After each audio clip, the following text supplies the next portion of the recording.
Hello again, everybody, and welcome inside the Howitzer and Buzzsaw Show. I am George, the Howitzer Gerbo. And I am Mike, the Buzzsawsty.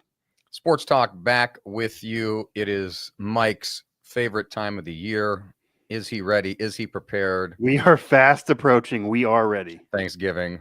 We have the plan mapped out. Everyone has their job, as I told you on the last show. I know some of your friends supported my argument that the way it's not stressful is everybody gets involved. Everyone has a job, and you just enjoy the turkey and you pray to the turkey gods for the greatest holiday of all time in Thanksgiving, where it's only about food, family, and football. Shouldn't be about anything else. Everyone has all their jobs. We're ready to go. We're getting excited. Then I will allow Christmas to be celebrated in our family. Maybe we will even get my daughter a turkey football outfit that she wore last year. We'll see if she likes that this year. She's now fully transitioned from baby to toddler, so she may not appreciate it. But nonetheless, even if Mila acts up, I've already told her this is Daddy's Day. So we need to act appropriately and appreciate the glory of Thanksgiving. Oh my goodness. Buzzsaw is preparing. I've made no such preparations for Thanksgiving, but we'll get into those. The turkey's been bought. We can put that down. The okay. Now we're all beyond that. Yeah. I one thing you might appreciate though is we did put up the lights outside because there's been warm weather. We're just not willing to turn them on. Okay. So there are people in the neighborhood who turn them on. We have ours up. We're just not going to turn ours on in order to respect my initiative of needing to wait till Thanksgiving, but I did compromise and put them up. I did post as we had previously discussed, post Veterans Day, middle of that week. I'm like, okay. I had to take advantage of it was warm, 80, 70 degree, 80 degree, whatever temperatures before it plunged off the side of a cliff like it did in this last week. So yeah, that was the sales pitch. That was the sales pitch. So we did put them up. Yeah. Just not turning them on, have the remote ready to go and everything. Just not turning them on, not letting the timer roll just yet. Very soon. And even though the neighbors around me are I think they're trying to smoke me out because they're putting their lights up. They actually put their lights up after I put mine up. They just got theirs on now. I even had a neighbor next door who I believe you might have met at a party over the summer who made a comment about me putting mine up because he knew I didn't want to do that. And then he all of a sudden put his up and then his lights go on. My lights are still not on, and you can tell everybody out there that Mike Osti is stubborn enough to not be smoked out. So it's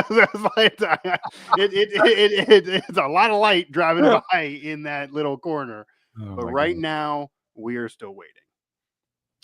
A reminder that you can find us wherever you get your podcasts on Apple, YouTube, Music, Spotify, TuneIn, and more. Just search Howitzer wherever you get podcasts. And also a thanks to our friends at the Hyphen Podcast Group, where you can find great podcasts for the people, a Morgantown, West Virginia-based podcast collective run by our good friend and colleague, B Hyphen. Check out his work as well at hyphenuniverse.com and Hyphen Podcast Group on socials.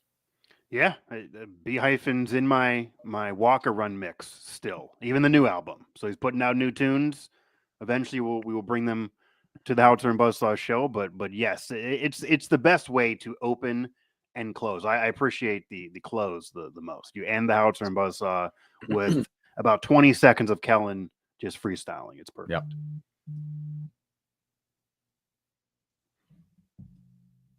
And with that, let's get started on this edition of the HBS as we start in the NBA, which is finally rounding into form a little bit. Yeah. The in-season tournament going on, which was pretty wildly successful last year by most appraisals, where regular season games being counted as toward this.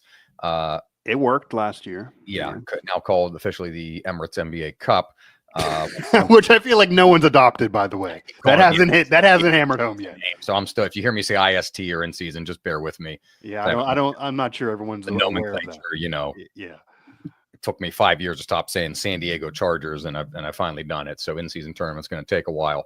Yeah. But the games on Tuesdays and Fridays in the regular season, counting toward that tournament and the groups and everything like that. So that's been fun. But we've got an interesting situation once again, Mike, out of Philadelphia, where Where it's about drama, not the actual game can't that you're talking about. Just a ball of ridiculousness. So shout out to the Cavaliers, who got off to a 15-0 start. Celtics beat them, handed them their first loss, but they've been the best team in the NBA record-wise, surprising some people. The worst team in the NBA record-wise has been the Philadelphia 76ers. Yes, the Sixers of Joel Embiid and Tyrese Maxey and Paul George. And that's because Embiid has been injured, banged up a little bit, hasn't played in certain games. Paul George just went down with an injury, and we're starting to get the internal strife to come out. And James Harden's not even there. There's no James Harden. We don't even have any of that. No. Tyrese Maxey, among other people, but kind of led by Tyrese Maxey, where his comments leaked in reports this week that he's upset and challenging Joel Embiid that he's not showing up for practice on time. Coming out since Embiid's rookie year that he was late for the second bus on the way to a game as a rookie on game days, and this pattern of habitual laziness. And probably for most fans, Mike, it's going to track and fill into their narrative that they already had about Embiid, which was like, why doesn't this dude play anymore? We got into the discussion last season about him maybe not meeting that minimum threshold to be considered for MVP consideration. Eventually, right, that was the threshold. Yeah. And seems to, we're not going to speculate on injury and what, but he had leg injury last year, had the eye issue last year, anything like that. I'm not dogging him because of injuries, but there's sometimes in this modern load management NBA where you've got guys taking plays off, and it's kind of affected the whole sport. The ratings are down in the NBA over the last this season, and also a little bit last season. And specifically in Philadelphia, when you've got your own teammates calling you out for you as the figurehead and as the MVP, not playing up to your potential or just being available and showing up as you should, it's going to cause some problems. And it seems like it already has with what Tyrese Maxey has said. Yeah, and before I fully unpack the Embiid angle of this, because that's the most important part, he's the franchise. He's the guy that's going to now still be around. He's the guy that finally won a big game, and it was an Olympic gold medal. He was part of Team USA, even though you could argue maybe that didn't make any sense. And he's the guy that needs to get over the hump. He's the guy that's been around since trusting the process and dealt with Ben Simmons, and that was drama that wasn't his fault. He's the guy that then had James Harden come aboard, and that didn't fully work out again. Not his fault. He's the one who's dealt with tons of injuries. He's the big man that's won an MVP, but argues, and he's publicly said this, George, he feels like he should have won one of the Joker's MVPs. He feels like he should have been in the race last year, even though the rules took him out of the race. He feels like the rule was put in place to kind of screw him out of winning MVPs because he never plays a full year. And what we said last year was, you might be right. Mike Osti argued he should have won the first of Joker's MVPs, but if the media doesn't want to vote for you because you don't play as many games, that also is kind of on you. And that's kind of where we are. But before I fully get to all of that with Embiid, before I fully get there, I do want to address, and I think this is why there's drama here, and this is why it's a bigger deal this year than even in past years, because now you don't have the drama cancers of Ben Simmons or even James Harden around anymore. And even Daryl Morey's still there, but he doesn't have the other end of that in James Harden around any longer.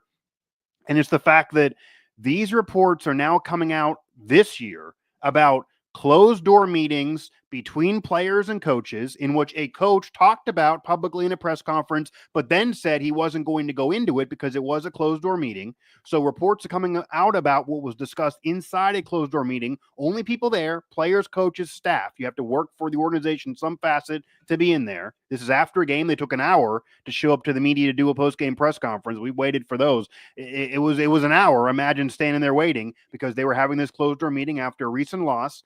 And reports are coming out about what happened with Embiid from his rookie year on, which includes tons of time that Maxey was not even a part of. So, which is never good when we're digging that far back into the archives. And never good. But that's why that all of our commentary about Embiid and whether he should win MVP and how many games he should play and the injuries and whether he's 100% or 80% or when you play him, whether it's 180%, etc. That whole story and the pressure on him individually now, all of that I feel like is becoming a little bit of an afterthought, because in order for these reports to be existing, And I'm going to assume that Embiid is not the one leaking them because they're making him look bad. That means there's somebody else now who is a problem in that locker room with Simmons, Harden gone, and Embiid clearly not doing it because he's the one being victimized. Somebody in that room who is not Embiid, and we don't know who. It could be a coach, player, it could be an equipment manager, is leaking this information. And that is not telling me that everybody in that locker room is thrilled, that everybody in that locker room likes Embiid, who was supposed to be the face of the franchise and supposed to be driving the bus, whether he's on the court or not. It does not mean that he should be showing up late. You can kind of excuse the rookie year a little bit, but obviously now it does not mean he can show up late. It doesn't mean that if he's injured or not playing that he should not be showing up or showing up late or not be trying hard or not be doing the clap your hands on the bench type of thing. If he's not playing, he's the one getting paid the big bucks. He's the face of the franchise. He should be doing all of that. But if I'm Embiid and I'm in Embiid's camp, George, I think I have a legit gripe, and I would want to know. I would immediately be asking the Sixers brass on down, who's leaking this? And are you concerned this is getting leaked? We should not know what's going on in a private closed door meeting. The head coach went up there and said, I'm not going to tell you what happened in this meeting because it was behind closed doors, but we did have a meeting. That's why we were an hour late. And then 24 hours later, Shams is out there saying, I know what was in the meeting. I know what was said in the meeting. I'm going to report this. Now I'm with ESPN. I'm going to tell you what was in the meeting, all the NBA fans out there. So if the coach doesn't want it out, and Embiid doesn't want it out, who wants it out? Who wants it out? And Maxey and him are supposed to be close friends, which is why he's the one who broached a lot of this in that meeting. That's been reported. They are very close friends. So is Maxey stabbing him in the back? Is somebody else doing this? Paul George is also hurt, so he's not always around. That's not his fault. He's very injury plagued. You wouldn't imagine he would join a team and then start drama. It could be a bench player.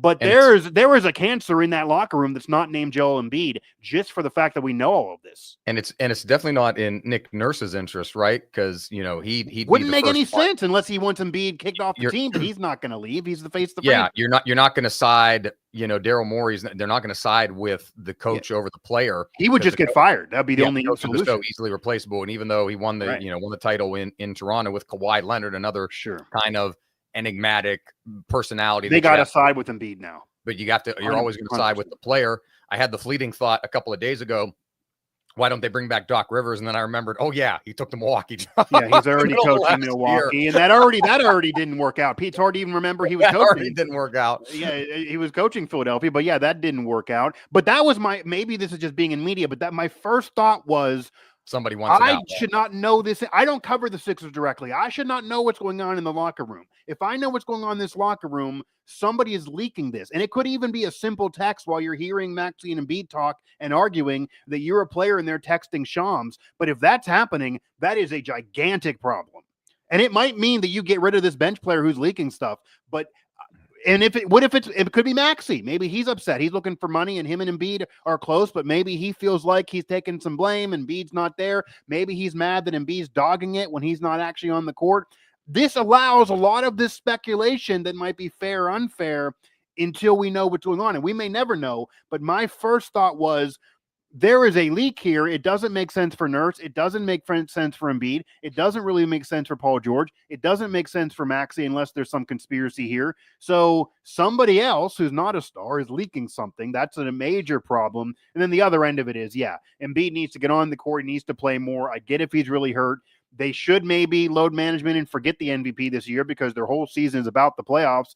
But with only a couple wins already now a month and a half into the season, the problem with doing the strategy of load management and wait to the playoffs for Embiid finally, they need to get in the playoffs. They're far out of it now. They're a very talented team. I thought Paul George was the perfect fit. I wrote about it at the time, but you can only be so far behind the eight ball. Like, what can they do to salvage this season? Can they salvage this season? Can they win without Embiid on the floor because they wanted to load manage him this year, or are they too far gone and drama is going to ruin this year?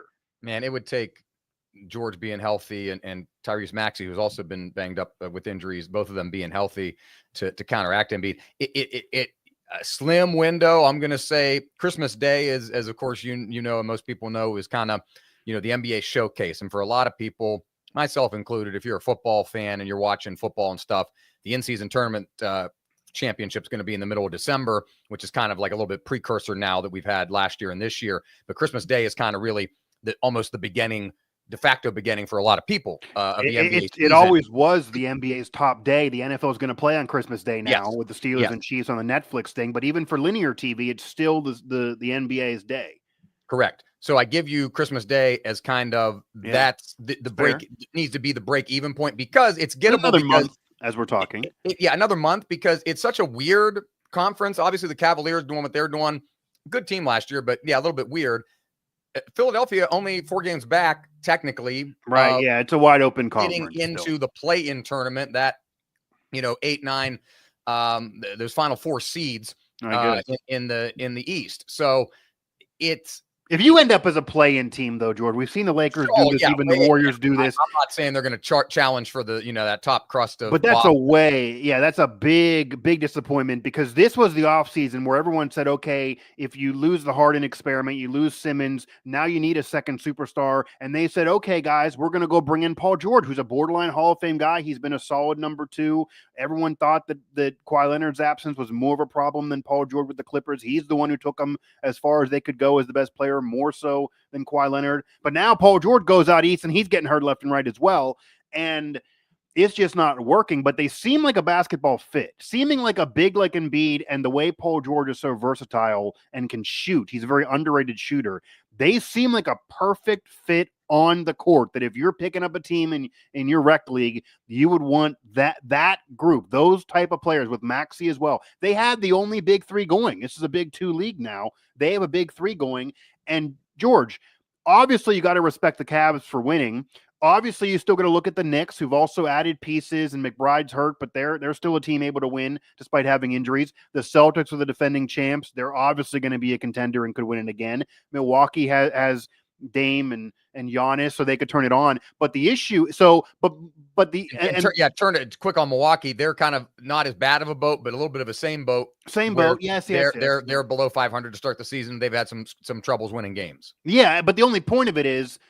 And you could sprinkle in other teams as well out east. Orlando is a team that people thought was maybe a sexy darling this year. There are teams that could contend, but I guess what I'm thinking is, and which is why people thought maybe this was the window for the Sixers this year. If you still don't believe in Milwaukee, you think the Celtics are not going to repeat because they did it last year and it's very hard to repeat. If you think the Knicks are maybe still a year away, or maybe it's the Knicks and Philadelphia, you're left with somebody got to come out of the East. So the Sixers then had the best players. They've been right there knocking at the door for so long. It felt like, okay, the Celtics year was last year.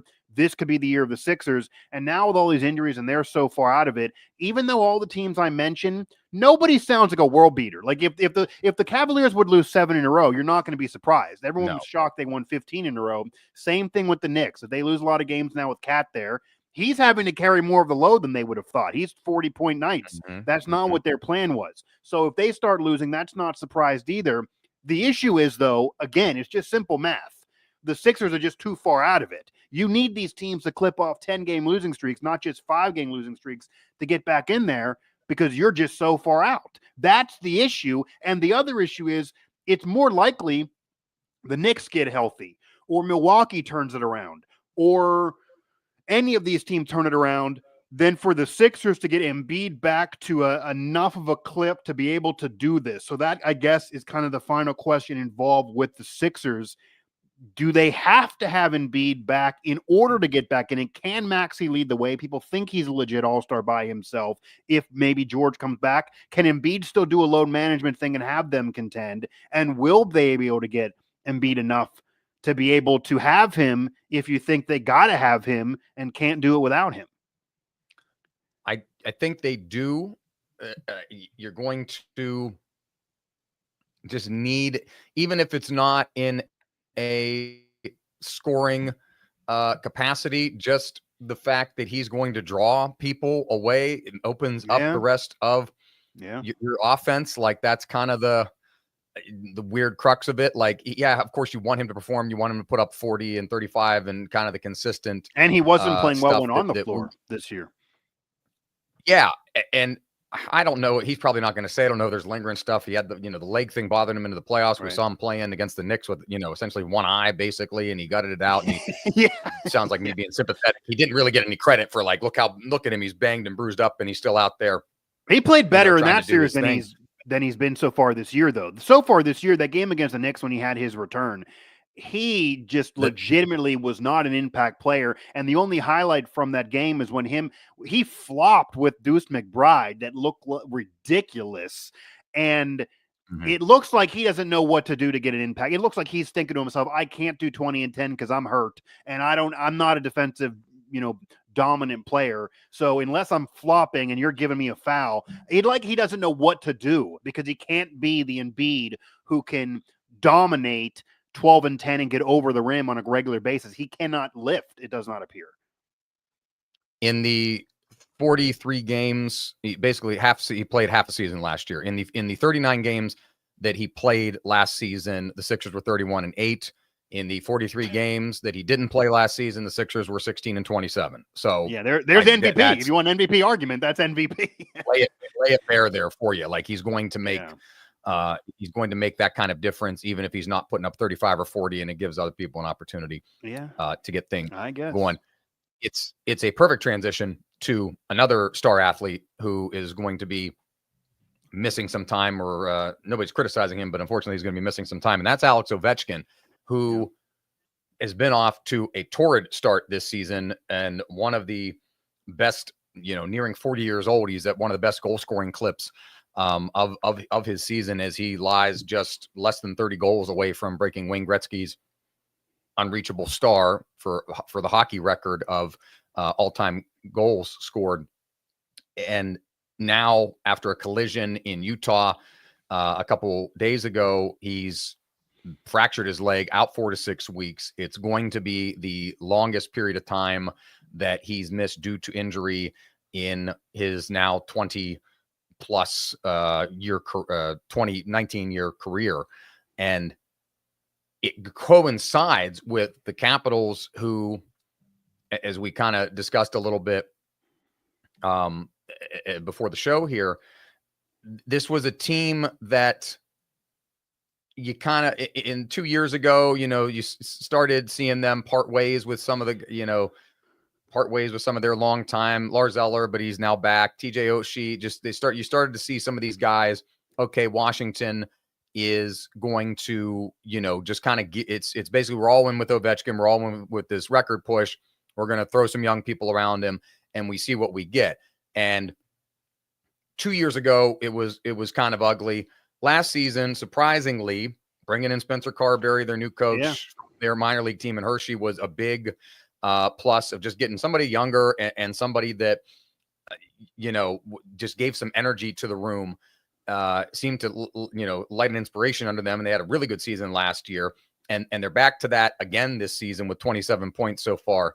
And it's a little bit, I don't want to say it's unexpected, but I figured this team was going to be, kind of in that near the wild card bubble in the Metropolitan Division in the Eastern Conference, and they're one of the top 3 teams right now, even ahead of the Rangers in the Metropolitan Division. So they're playing well enough hockey with these young guys. They've gotten the goalie situation settled down a little bit, but not only, Mike, is it a blow to those people who were chasing and you could tell the league and some national hockey people, we'd always projected this to be a 2-year thing. Like, Ovechkin's going to need 2 more years, just calculating for his age and his pace over the last couple of seasons. Well, he's blown that pace out of the water to the point that people were already charting February as a point in time this season when he could break Wayne Gretzky's record.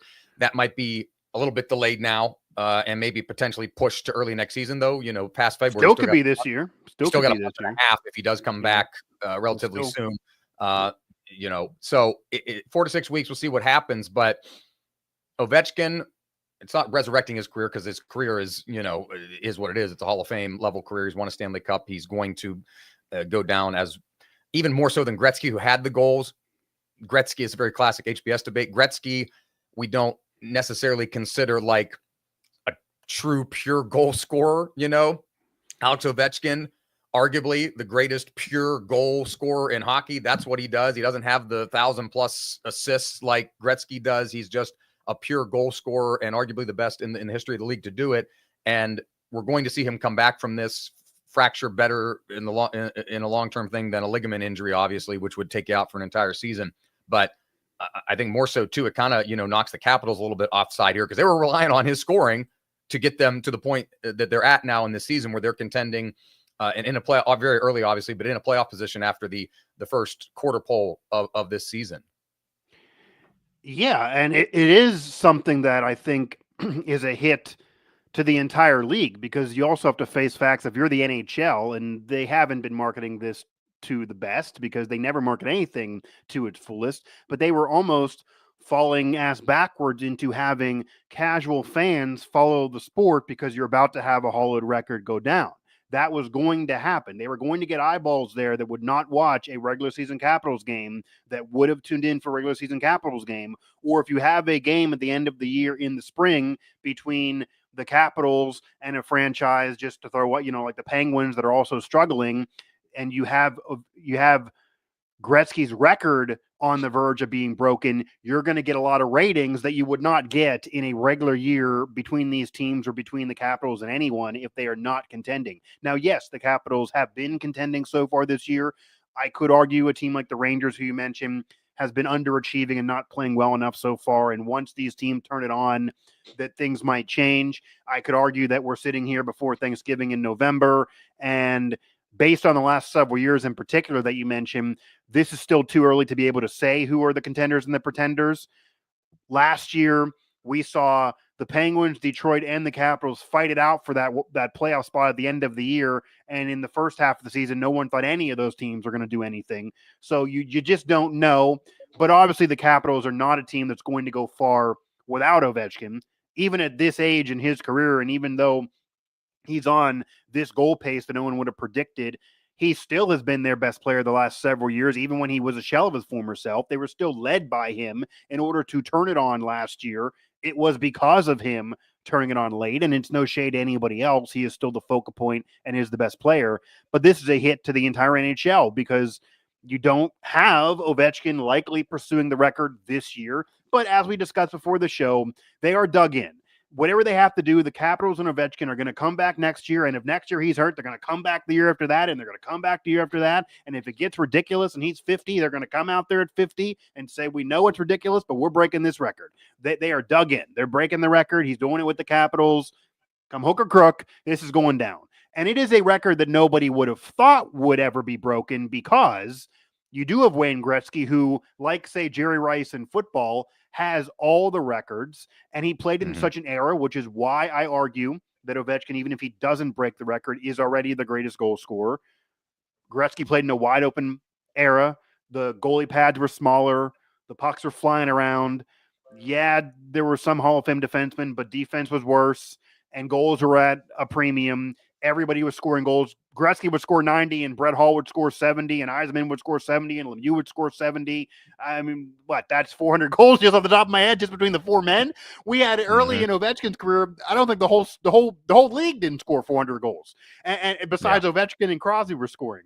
So for Ovechkin to come out in a dead puck era in comparison to the wide open era Gretzky was playing in the 80s and 90s, and for him to have this clip and do what he did and be this consistent and putting up 30, 40 goal seasons again and on this pace and likely going to finish with 900 plus career goals, I do believe he's the greatest goal scorer of all time. I do believe the record will eventually go down. It sucks. It's not likely going to happen this year. It sucks marketing wise for the sport in terms of casual fans coming in, and it definitely hurts the Capitals as a franchise. But it almost was bound to happen too, because part of being able to break this record is longevity. Gretzky never really had a serious injury. He did change teams a bunch of times. Ovechkin's never had to deal with that. He never had to deal with moving or learning a new system, new coaches, but not a new team. Gretzky had to deal with a bunch else. And this also is a little different, George, in you bringing up that no one thinks of Gretzky as a pure goal scorer, even though he has the most goals and has more assists than some Hall of Famers have total points. That's how many points and goals Gretzky has. And this is a similar debate that goes on now in basketball. After LeBron got the all-time scoring record over Kareem in the NBA, there was a whole conversation, argument on Melo's podcast right now in 7 p.m. in Brooklyn where they were talking about, LeBron has the most points, but the conversation is, you're actually a better scorer than him. He's the all-time leading scorer, but you're number 10, and the entire commentary of your whole career was he's the better player, but you're the better scorer, but he's actually scored more. How does that make sense? And Melo tried to dance around it. Obviously, he's not criticizing LeBron, they're friends, but it almost lends you to believe, well, can you call somebody not a great scorer if they've scored more than anybody else in league history? That's where Gretzky is now. He is a goal scorer. He does have moves that nobody else can do. He did put up numbers that nobody else can put up, but he's not Brett Hall, who's just sitting there waiting to score a goal and is not really giving you much else assist-wise. He's a better complete player than Hall was, but Hall was thought of as more of a pure goal scorer. So is Ovechkin. It brings up that whole conversation, but when Ovechkin would break this, that wouldn't exist with him. He's not Gretzky as an overall player, not even Crosby as an overall player, even though he's the best goal scorer of all time. And I do think we also are at a point now where, even rival fans or anyone who hated Ovechkin early in his career, it's all kind of love, and they just want to see this go down. And for a Russian player to break a Canadian player's record, I was waiting to see what the CBC broadcast would be like and what Don Cherry would say. I don't think they'd love it too much. Nobody really thought this would happen, but yeah, I mean, is that a false narrative? You could argue. I'm sure some would say, like, how can you say someone's not a pure goal scorer if they have the most goals, just like LeBron, the most points? But that'll be the debate that will exist when and if he does break this record. But I'd imagine this is still going to go down. But it does suck because unless he comes back on the earlier end of this 4 to 6 weeks, it maybe will be the end of the spring, assuming he's on a similar pace, but he's getting off an injury. He's shaking rust off. The team might be out of it then. And if they're out of it and no longer a contender, that'll be a question, George. If you're the Capitals and he gets healthier, do you need to be in the race to trot him out there? I guess you're dug into this record regardless. If you fall out of the race in, say, March, do you bring him out there for, say, 2? What if his comeback is end of February, March, and you're maybe out of the playoff push, and he says, I can come back, but the season ends in 2 weeks? Do you do it? Or do you say we're shutting you down and we're doing it next year? That'll be a debate to think about. I think right he's, obviously player deferring to be that type of guy. It'll probably be up to him in many respects, yeah. And I love the perspective of just, watching. We've talked about Ovechkin's plaudits on this program before and in past seasons when people are like, oh, I don't know where his place is. Like, his place is and critically undervalued. I never thought it was fair. I mean, I've even argued this more than you. I thought early in his career when it was always compared to him and Crosby, I've always said Crosby's a better overall player, but I never thought Ovechkin had the legit team that Crosby had. He never had a legit goalie until midway in. He never had a defenseman until midway in. He never had a Malkin until midway in. And then once he got his guys, he did win a cup. He did beat Crosby, but Crosby's been blessed with more talent around him throughout his whole career. And yes, he's won more, but I never thought that Crosby-Ovechkin comparison was ever fair, and I don't think it overshadowed Crosby's career. I think universally, whether you like him or not, everyone loves Crosby and thinks he's a top 5 all-time player. The debate with him is sometimes with him versus Lemieux for the Penguins, but I do believe that the debate of Crosby versus Ovechkin, certainly that first decade, has forced Ovechkin to be overshadowed because people just worry about, oh, Crosby's great, and Ovechkin didn't win a cup yet. Like, that was the whole thing. He's great, but he hadn't won a cup. Crosby's clipping off rings, and he's great. There's no blemish there. I don't think the blemish was fair, and I do think Crosby overshadowed him. If Ovechkin was going for this record without a Crosby around, because Crosby and him are probably going to retire the same year, they bookend the same year, they're doing it the same year, their teams are collapsing in the same year, give or take the Capitals staying in it this year. It feels very similar, but I do think Crosby's overshadowed Ovechkin, which sucks. So that's another thing that sucks here, George. This is going to finally be a year, and even this year, next year, once he broke that record, that was going to be wall-to-wall Ovechkin coverage. There was no way Crosby, even if he got a hat trick on that day, would have been able to jump that. It would have been headline, would have had to be Ovechkin, and it was finally going to be his time in the era, but now that likely is delayed. 15 goals in Washington's first 18 games. In the game he got injured, he had 2 goals in that game in Utah. Right. He was on pace to break his best performance was 65 goals in his 3rd season in the league. He was on pace for 68 to even break that, and was leading the league in goals, on pace to win his first Rocket Richard Trophy for the first time in 6 seasons. And to give you the perspective with Gretzky, so he's 26 goals behind Gretzky. He has played 43 fewer games to this point than Gretzky. So almost nearly kind of if we see that he gets to 894, which is what Gretzky finished with, I'd like to see him get to 900, which would be at that point. I hate when people finish their career with when someone has 493 home runs or something like that. It's like let's punt it out. Let's get it out. Let's get to that even number. We love the even round number, but to your point too, and I'll say this for the DC region, I would argue and state that he's even critically underappreciated here. Yeah, we've talked about that. Yeah. Alex Ovechkin is the greatest athlete to play professional sports in Washington, D.C., period, full stop. I don't want you to throw me old Commanders or Redskins. I don't want you to throw me Walter Johnson. I don't want you to throw me in Washington, D.C. Yeah, anybody from the Wizards, any of these teams. He's the best, period. Any discussion has to begin and end with him. He's going to retire when he does retire as the greatest goal scorer in NHL history. He's won a Stanley Cup here for a franchise that didn't have one. None of the Nationals that won World Series can compare to that. The Commanders / Redskins don't have the continuity. Joe Theismann didn't win 3 Super Bowls. He won 1. John Riggins didn't win 3 Super Bowls. He won 1. Doug Williams won. Like there's no multiple time champion anywhere. So Ovechkin with the title for a franchise that didn't have one, and to be even if he didn't have the title, you could argue it even without the title. Exactly. You could argue without the title. All-star that just goes, exactly. But the title amplifies that because the franchise sucked. The franchise sucked for a lot of years and had with the exception of the Peter Bondra.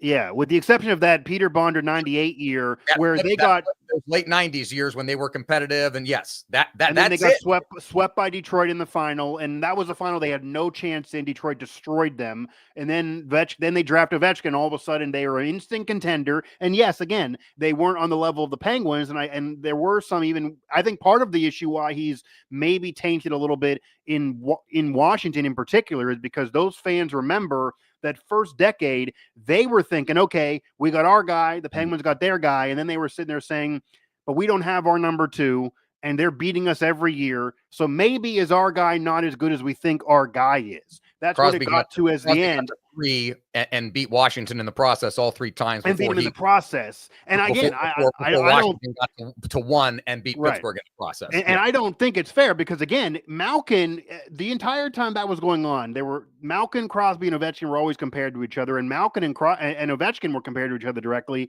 But 2 of those 3 players were on the same team. Malkin's also a Hall of Fame player. And Gino and Ovi 1-2 in that 04 draft in that draft class before the Crosby. Right. Draft. You could argue that Malkin and Ovechkin's a better comparison, and obviously Ovechkin's the better player between those 2, even though Malkin's a Hall of Famer. But if you're going to go Hall of Famers that they both played with, when Crosby and Ovechkin, Crosby played with Fleury, Malkin, Letang's likely going to get there. I mean, you go down the list. Who's a Hall of Famer that Ovechkin played with? And I don't mean Sergei Fedorov because that's going to be yelled for like a season and a half. Yeah, he's a Hall of Fame caliber player. Yeah. But like outside of that, like there's not that many. The Mike Green experiment, you could argue. No, if I gave you a number 2, again, longer term, TJ Oshie. Right. So like my point of it is the reason why you could argue it without even having the cup. Ovechkin was the driving force for a championship that was, by the way, won prior to the Nationals. So at that point, he was the one who broke. People that always would say, "Oh, there's this DC sports curse that's underrated behind Cleveland and Detroit and the Lions and other areas." Well, he broke it. The Nationals didn't break it. You could argue he broke it, and it was done by him first. And the Nationals are more of a collective team, and he was the one who was the driving force in getting that done. And he was the one who was the best player or one of the best players in the sport at that point. And he was the one really without a number 2. I mean, again, Crosby's first cup, Malkin was Conn Smythe, not Crosby.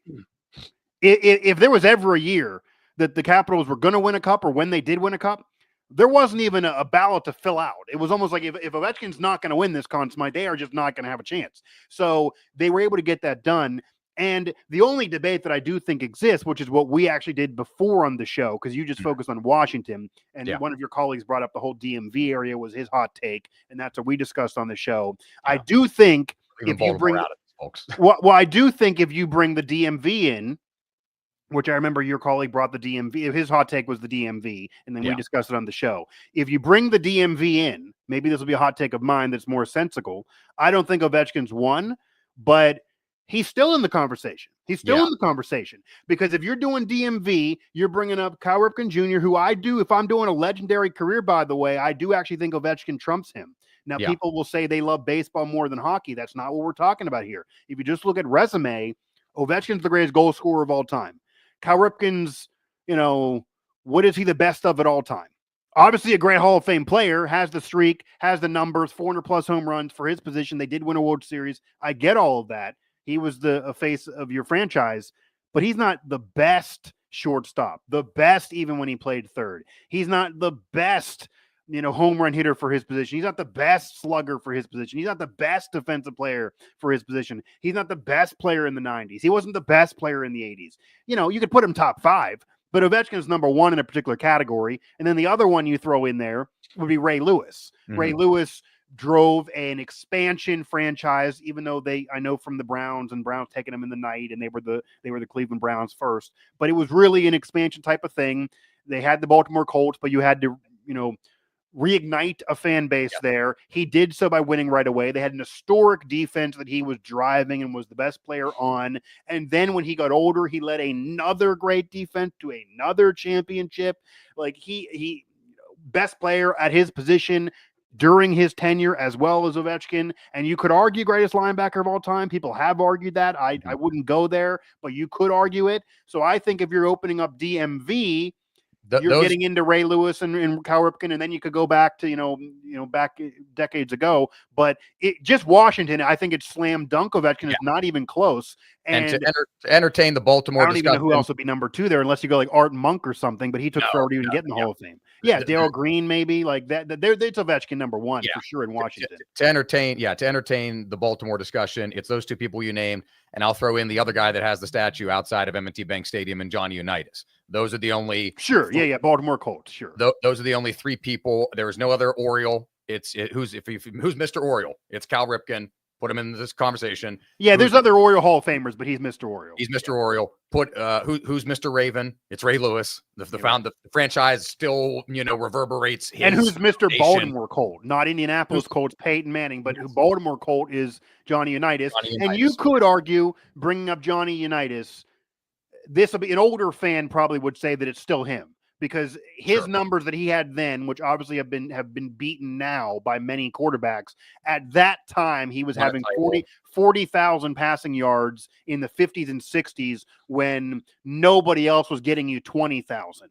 I mean, Terry Bradshaw and Joe Namath numbers are half of what Johnny Unitas put up. And yeah, they lost that Super Bowl in Super Bowl III, but he did win a championship on his own. He was the best player during that era in terms of quarterbacks. You could argue, George, Ovechkin revolutionized goal scoring in the NHL in a dark era. You could argue Johnny Unitas revolutionized how to play quarterback in an era where there was not as many eyeballs on the sport in that 50s and 60s. So you could argue that it's between in the DMV, which would include Virginia as well, but there's nobody that we can really throw there. You definitely could say that it's likely between Ray Lewis, Johnny Unitas, Alexander Ovechkin. And if you want to throw Cal Ripken Jr. in there, and George, I'm going to say this. I mean, I love Cal Ripken Jr. like everybody else. I do love him. I know he's beloved. People are going to say he's 1. He is an easy 4 in that group. He's an easy 4. It's nothing against him, but Ray Lewis is the best of his franchise. Unitas is the best Baltimore Colt of all time. Ovechkin's the best Capital of all time. Cal Ripken Jr. is Mr. Oriole, but is he the best Oriole of all time? That's more of a debate. Yes. So I think he's an easy 4 there. But Ovechkin's probably no worse than 3. He might even be 2, and he could easily be 1. But if you're talking about just Washington, it's definitely him. And I don't want to hear any coach, by the way. We can't bring up a coach. We're talking players only. Yeah. So yes, I do think, but again, and I do think part of this is because he played in an era with Crosby, who was a better overall player, who also had a better team, who also won more, whether that's fair or unfair, who's also on a higher rank all time, and who's Canadian, not a Russian player, who everybody, North America-wise is going to love media-wise, that he got a little overshadowed, and it even caused his fans to turn on him a little bit. But he's going to have it's also a cool thing. We're never going to see this again, George. We're never going to see this in our current sports culture. When Crosby and Ovechkin retire, not only two faces of the franchise, two Hall of Fame legendary players that revolutionized the sport in a way, but do it by staying with the same franchise their whole careers, like a Howitzer. That never really happens anymore. Hasn't happened, obviously, with LeBron. Gretzky didn't do it. Lemieux did it, but he also had cancer a couple times, and that was part of it. For those two to do it all the way through while mostly healthy, also winning, always a contender, numbers up, never having a 10-goal year, always consistent production. That I don't know if we're ever going to see again, because athletes want to go to the next dollar or the next team all the time now. So that's really, really cool to see as well. And no matter how bad the Penguins get, they're not going to move Crosby. No matter what happens with the Capitals, they're not going to move Ovechkin. If Ovechkin sits out this year and then calls him and says, I want to break the record next year, and he falls short and only scores 23 goals, they're going to say, you're coming back again, and then he's going to break it then, and it'll be 2 games in, and he'll break it then. And everyone's going to celebrate, in October if we got to. Like, this is happening. And I think Ovechkin realizes that too. But this is a record I definitely never would have thought would go down. So, now that everyone's shown all this love and given him his flowers, I'm happy about it, because I've been arguing about it for a decade and a half.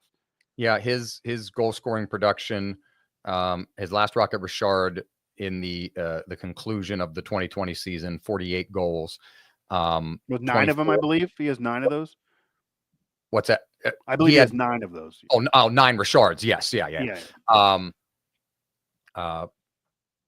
The following season, half weird, truncated COVID, 45 games, 24 goals, 50 goals 4 seasons ago, 42 2 seasons ago, 31 last season. And then, of course, was on pace for 68 this season before he got injured. But it still means, give or take, he could be at a 40-something goal, pace, which a lot of people did not, law of diminishing returns, did not think it's going to be possible. And to the point about injury, he's played more than 70 games in the last 3 seasons. Guys in the league, it's very hard for them to do that, let alone at his age. Oh, yeah, 100%. And that's a big coup to both him and Crosby to be able to be mostly healthy, 100%. And I also do think, I want to get this out there too, looking at their full numbers, part of the whole like pure goal scorer. And I think you got to also look at total eras, as I've argued why Ovechkin is the best already, regardless of the record. Ovechkin's best single season goal scoring number is 65 goals way at the early portion of his career. I get all of the situation that Gretzky put up. I get what he put up. He had 92, 71, 87, 73, 62, and that's 4 out of 5 years, all over 60, with a 52 there mixed in, and they all were legit cup contenders. This is during the 80s with the Oilers. 92 goals in a single season is just ludicrous, but it was a different era, and the puck was more, it was open, and it wasn't just him putting those numbers up. Everybody else was putting high numbers up, even if not to his level. So if you put Ovechkin in I'll say this, you want a hot take. If Ovechkin played in the era that Gretzky played in, he would have had about 1,200 goals. I'm about to say more goals, right?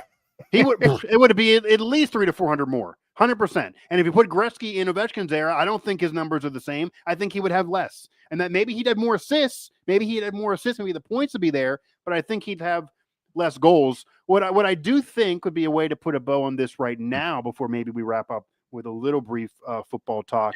Yeah. Is there another record in sports? Oh, good question. That now you think can go down, but everybody has thought would never go down? And part of the context here is, George, our entire life, for both in our late 30s now, we always thought that 3 records would probably never go down. My grandfather thought 3 records would never go down. I never thought, and he never thought, that NBA and anyone would ever break Kareem's record for the most points in the NBA. LeBron comes up there, never gets hurt, ends up breaking that record. Nobody thought anyone would break Gretzky's record, any of his records, really. Certainly the all-time goal record in hockey. That's likely going to go down now. And nobody thought, even Aaron breaking Babe Ruth's mark, that anyone would break the all-time home run record, and that did get broken by Barry Bonds, despite an asterisk and kind of some stigma around that. And we didn't get to fully celebrate the Bonds mark, because people still now, George, MLB Network doesn't show any clips of that.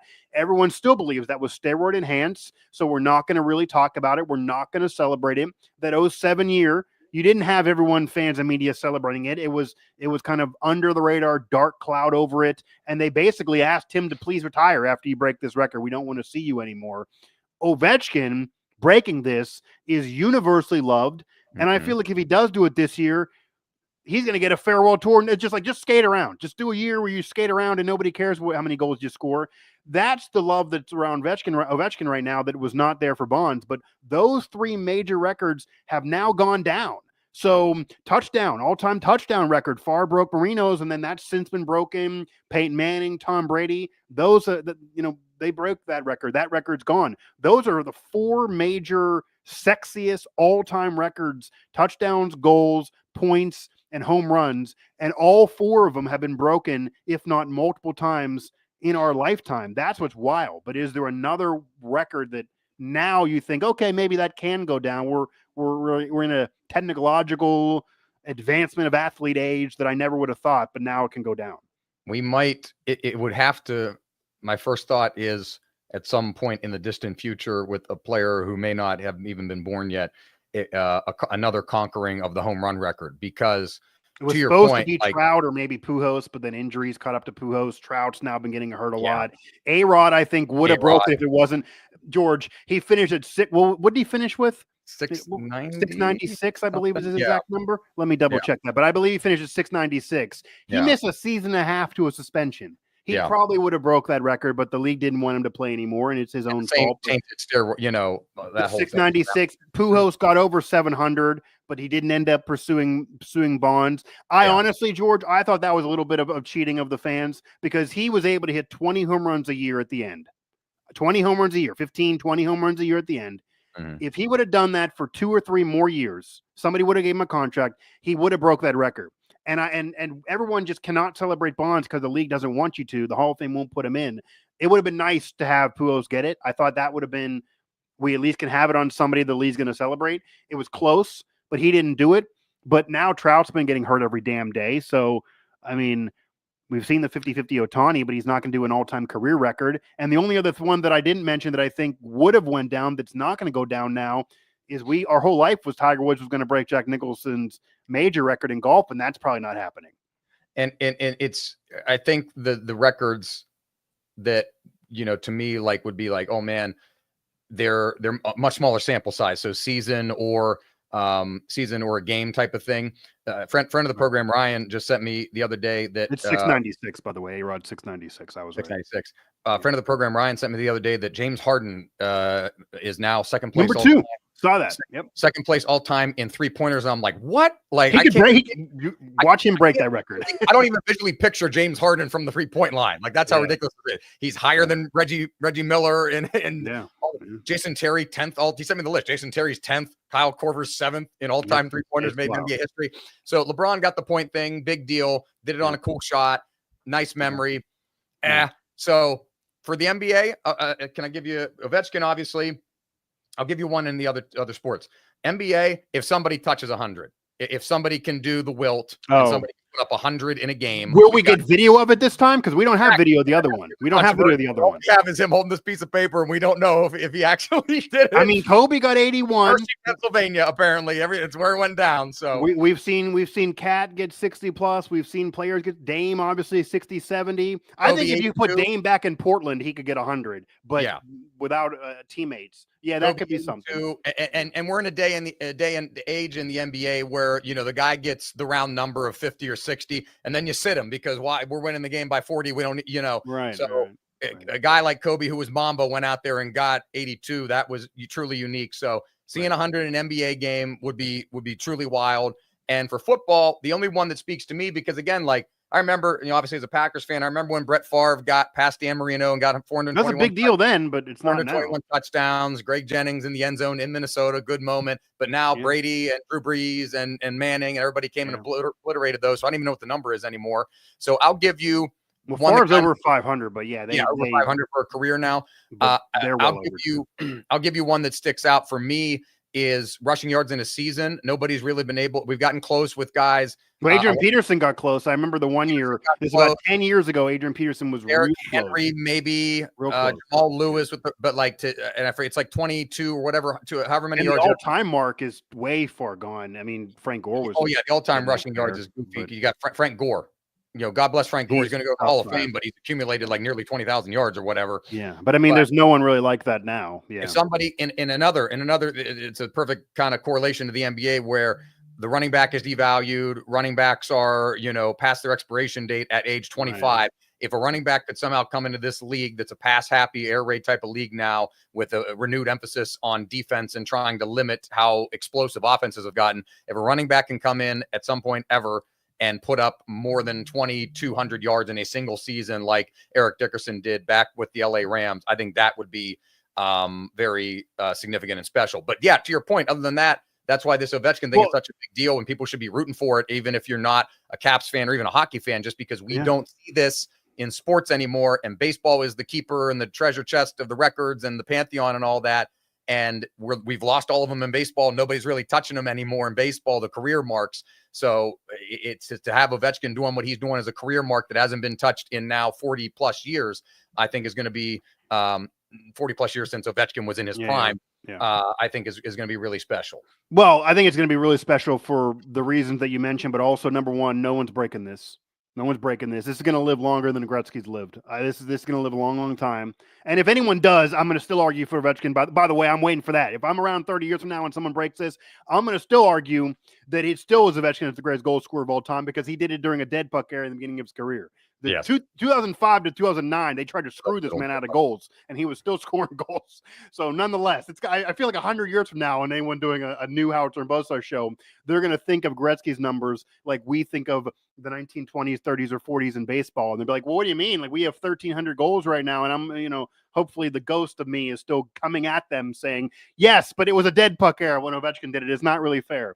But you're going to have a record go down that's a hollowed record, an all-time record. You're giving me a lot of single seasons. And exactly, single seasons, that's an all-time record. Separate from that, and this isn't fair or not, this isn't fair really, but this is just true. This will be an all-time record that'll be able to be universally celebrated because, yes, there are now baseball records that maybe could be approached. Not likely any of the all-time records anymore because Pujols didn't do it, A-Rod didn't do it, Trout's getting hurt too much, etc. But Barry Bonds has the all-time home run record. He does have it, and baseball does not want him to have it. But no one else is going to be able to really break it unless it's someone who's probably not born yet or plays long enough or really wants it. But, George, Ovechkin getting this record, except for maybe a segment of Canada and Edmonton, this will be universally loved. Everyone will celebrate this. I guarantee you when he breaks the record, you're getting a video package with Crosby and every myriad of current player congratulating him. Gretzky's going to be there congratulating him. Do you remember when Bonds broke the record? There was an entire thing that Aaron they had to discuss whether Aaron should even go. Do the video. The video plays immediately as he's crossing home plate and it's out on the screen. Right, but like there was a whole thing. There were people who said that Aaron shouldn't do the video and shouldn't go. And the compromise that Aaron levied was he didn't attend. He did not go. He did the video and the video played and they made a thing out of it. But then if you remember, ESPN, those networks, they did not play the video. It was not, I don't know where you can find this thing. It's not out there. It's barely played. He did not attend the freaking. I guarantee you Gretzky's going to be there. Like he did not. I guarantee you they're giving him a night off if it's a game. Hockey's better than that. Hockey doesn't hold animosities like that or. And I get it a little bit. I mean, I'm a Bonds guy, but I get it a little bit. I'm sure Aaron was sitting there saying, I dealt with racism and death threats, and you're taking steroids. Like it's not really, I might be a little bitter too. So he didn't show up, but he did the video. You're going to get everything from Gretzky. The league's going to force him to do it. He's going to be there. You're going to get all of that. And it's just going to be a highlight record that's going to go down and be universally loved. So that's just a cool thing. The only counter I can give to other records that may go down now in sports, you're bringing up the running backs. The league is such a pass-happy league. I think single-season receiving yards, single-season touchdown receptions, the break what Moss did with Brady in 2007 when he put up 24 TDs, that could happen by somebody in a pass-happy offense. Maybe Jerry Rice's all-time numbers eventually go down. Not now, but it's such a pass-happy world. Maybe those go down, George. And the only other thing that I think could go down in baseball, not Joe DiMaggio's streak, that's never going to happen. The one record that I think can go down is another one that Bonds has. the single season home run record, I think that maybe could go down. I don't think it will. But we've seen Stanton approach 60, even on a bad team. He had 59. Yep. We've seen Judge get the American League single season record that some people put an asterisk on and claim that he has the real record because everyone else had steroids with Sosa, McGuire, and Bonds. Yeah, so like some people argue that the Judge does have it. He pursued that. George, if Judge hit a couple more home runs in individual games and got hot like 2 more weeks in that type of year, he would have got over 70. It seems crazy to believe, but if somebody like that in a single season, like a Judge, gets red hot earlier again, right? I think if single season happens, because that was a big deal in 98, but then we had steroids clouded. It was a big deal at the time with Bond, because at the time he was thought to be a better overall player. And then in the middle of that year, everyone's like, I think he's taking some steroids. So like, there's a cloud on this as well. All same with the all-time record. I mean, I'm a Griffey guy too. Everyone wanted Griffey to break these. He had a great career, but didn't break these. I think if somebody breaks the single season record and they get over 70, not just over 60, not just over 62, not 63, 64, but they get over 70, so there's no asterisk being put on, and it is the major league record in major leagues, not in the Negro leagues to be fair, but in the major leagues without steroids as a cloud, because they're testing so much now, I think that would be hugely celebrated. I think that would be and I think Bonds is coming back to baseball a little bit. I think he would even celebrate it. I think that would be a gigantic deal. That's one I think could happen, is the single season record, because athletes are so fine-tuned. And I do think they want that. I think if Judge had like 66, whether they're in the race or not, in 2 weeks left, if you remember, George, when Stanton was approaching the 62, with the Marlins and they were out of the race, they moved him from hitting 3 to leadoff. Yeah. He wanted that. Like, I think they would do that again. So I do think more at bat opportunity. Yeah, I think they would do that stuff. And if you want to put an asterisk, fine, but I do think that would happen. Long as they don't, here's the caveat, long as they don't take games away. You take games away, that's going to hurt that. But I think if they keep the games where they are, you could have a single season home run record. Not the all-time, but single season home run. But I think receiving records, like Moss's touchdown record in a single season, somebody could do that in a pass-happy league. I think those could go down. But it's not. I don't know. There's nobody scoring 92 goals in a season in hockey. There's nobody scoring the all-time record in hockey. There's nobody going to win, 10, 11 titles like Yogi Berra or Bill Russell in any of these sports.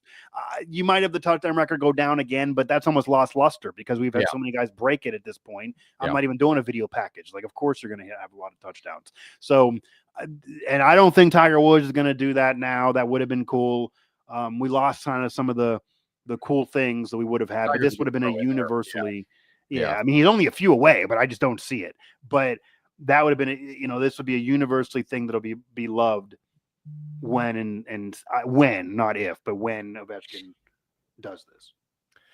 Let's round out this edition of the Howitzer and Buzzsaw Show. A quick thought on the college football playoff, where you had BYU, who was undefeated and previously leading the Big 12 conference at 9-0. They took a loss to a 3-6 Kansas team that's better than the record indicated. People giving me guff, but they're still 3-6.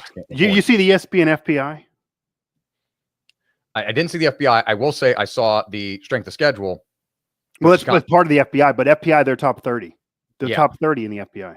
Kansas, and kind of the point I want to make here, that the BYU prior to the loss was ranked at 6, and Tennessee was 7th at 8-1. So BYU loses and falls to 14 behind Boise State, out of the playoff, and out of the automatic bye qualifier, because Boise State, currently leading the Mountain West, would be a higher ranked conference champion at this current station, whereas Tennessee, with their second loss of the season, only fell from the aforementioned 7 down to 11. But Boise State, it was enough losing to Kansas, who you mentioned the FPI, and Kansas being better than the record indicates, falls from 6 all the way 8 spots down to 14. I mean, even with the FPI, though, it's a bad loss. That was a bad loss. But fair. Bad loss is bad loss. But, and to throw in the strength of schedule component, Mike, of the teams that would be in the playoff, of the 12 teams that would be in the playoff, which would include BYU as the Big 12 champion, but as a 12 seed in that playoff. BYU had, it was either the 4th or 5th strongest strength of schedule all season so far. Yeah, it's still not an easy schedule, yeah. And Indiana, undefeated, 10-0 for the first time in their program history. Kurt Signetti, great job, everything that he's done. Indiana, by far, I think their strength schedule was 80th, and it would have been the worst out of the 12 playoff teams. And they're currently ranked 5th. So we kind of thought going into this season, hey, the Big 12's behind. Okay, some programs here, but the Big 12's behind the 8 ball a little bit in being potentially a weaker conference. And we had the conversation earlier on about the ACC versus Big 12. Well, the ACC's lapped them at this point with what SMU and Miami have done. At the top, I do think there's an argument in terms of depth for the Big 12, which is always the argument. The ACC has, yes, SMU, Miami, even Clemson, because they're always Clemson. Pitt's dissipated now. But at the top, yes, the ACC has better teams. But I do go with the committee, the committee here that, I think BYU should be higher than Tennessee, should be higher than Ole Miss, and it looks like, and again, we've said it before in past years, we'll say it again. You issue these rankings, 5 of them, 6 of them before the end of the season, and it's a nice conversation piece, and none of it matters until the final one comes out. The final one gets to come out. It probably will and should have whoever the Big 12 champion, whether it's BYU, whether it's Colorado, whether it's somebody else. I do think there'd be 4. I think higher in there and get that bye seed. But if we want to rank them as we see them now, it does seem to me disrespectful to BYU. Drop them, but out of 14, I think the committee looked at Kansas's record more than Kansas's FPI. I mean, you as much as and I could even argue, I get the FPI and I get the strength of schedule guy, but part of, and I've asked people about the FPI. The reason why the FPI and all that, they've led so much going in the 4th quarter. People who do the FPI think that Kansas is a really good team that just has blown games and they're better than their record. Okay, but I do think Jalen Daniels throwing 8 to 9 interceptions and blowing games got to be part of this too. Like, they're blowing games to everybody, but not to you. I do think they're just not. They're, I get the FBI and strength of schedule. I'm a big strength of schedule guy, but that's a bad loss. But they shouldn't be dropped as far as they've been dropped. That's not totally fair. The way the committee, which we always knew going into this playoff, George, the way the committee handles SEC and Big 10 teams is different than the way they handle ACC and Big 12 teams. George, you could even look at the Penn State debate. Penn State's going to be a playoff team. They deserve to be a playoff team. But now that they lost to Ohio State, their only quality win of the season is over Illinois, that is clinging to dear life right now. And at the time, I believe, was ranked 19th, but they're not in that same boat now. Penn State did win comfortably. That was the big win. But their big win over USC, even in Los Angeles, doesn't look anything now. USC is an average program this year. You covered them losing to Maryland, for crying out loud, and Maryland might not be a bowl team. So it's not like Penn State has murderers. So it's not just Indiana. I've been against Indiana. I've written about Indiana. But Penn State, they have one quality win. It's against Illinois. That's all they have. And they're not going to get another one before the end of the year. They're not going to win the Big Ten. They're not going to win the Big Ten. So they're going to have no conference title and one quality win, and they're going to be a top 5 team in the playoff, or at least off the AP rank and the college football playoff ranking. Yep. Is that really fair? But the committee is going to say that BYU doesn't have quality wins. They have just as many or more than Penn State, if you look at it. But Penn State's only loss is to Ohio State, whereas BYU's loss is to Kansas, and obviously losing to Ohio State is a better loss than a loss to Kansas. So that's where that comes into play. But there's always brand names that are part of this. There's always Big Ten SEC that's part of this. I mean, people want Georgia to be ranked number 1, George. I mean, Georgia deserves a spot. They're a very good team, but they've lost multiple games. They should be higher than 10th. You 100%. No, they should be higher than where they are, but being number 1 is a bit much here. I mean, Bama, so general principle, if you want to keep them under Bama, fine. I think they're better than Miami. I think they're better than Ole Miss, and I think they're better than Notre Dame. Yeah, and Bama loses to Vanderbilt and you lose to Bama, you got to be out of the top 5. But that doesn't mean you're not top. Yeah, you're certainly, more inside the top 10. They do have a tough schedule, to say the very, very least, and they are very, very good. And people want to use the eye test and say, I've watched them be better than everybody else. Sure, but you got to have your body work matter too. They have lost. I get it. And it wasn't just like they lost to Murderers Row 1 and 2 all the time. Ohio State's only loss is the number 1 team in the country in Oregon right now. Notre Dame's loss, which we thought eliminated them. I thought I jinxed them with what I wrote about that, to a group of 5 team that's an average program now. It doesn't look to be a problem. They're going to get in and get a bid as long as they keep winning. You mentioned Boise State. So Army, for example, George, I wrote about this week. They're in bowl projections against West Virginia, who's 5-5 and having a really disappointing year. Army's 9-0 and 7-0 against their common opponents in terms if they in their beat, conference. If they lose to Notre Dame, but they win the conference title against Tulane and they beat Navy in that game. I mean, they're 24 in the AP poll. They're way out of it. 19 in the CFP, I think. I think it's disrespectful to just send them to the Armed Forces Bowl because we don't know what to do with them. They are in the American now. They compete as a member of the American. It should give them a better slot somewhere. Yeah, it's a better slot. I'm just talking about I don't know if they necessarily deserve a top 12 playoff spot. But yeah, they should have a better bowl game. Well, we can cross that bridge at the end. If they beat Notre Dame, then you can make that argument. If they beat Notre Dame, if they beat Notre Dame, it is a very similar resume to what Cincinnati did out of the American several years ago when Cincinnati, the Bearcats, got in the playoff as the number 4 team because they had a real quality win over Notre Dame. I agree Notre Dame is a little overrated because they lost to Northern Illinois, but they've now come back to where they're looking good and they're getting back in the rankings and they're in the good graces and they're in the playoff conversation now. They're not playing a championship game, so they're going to be in.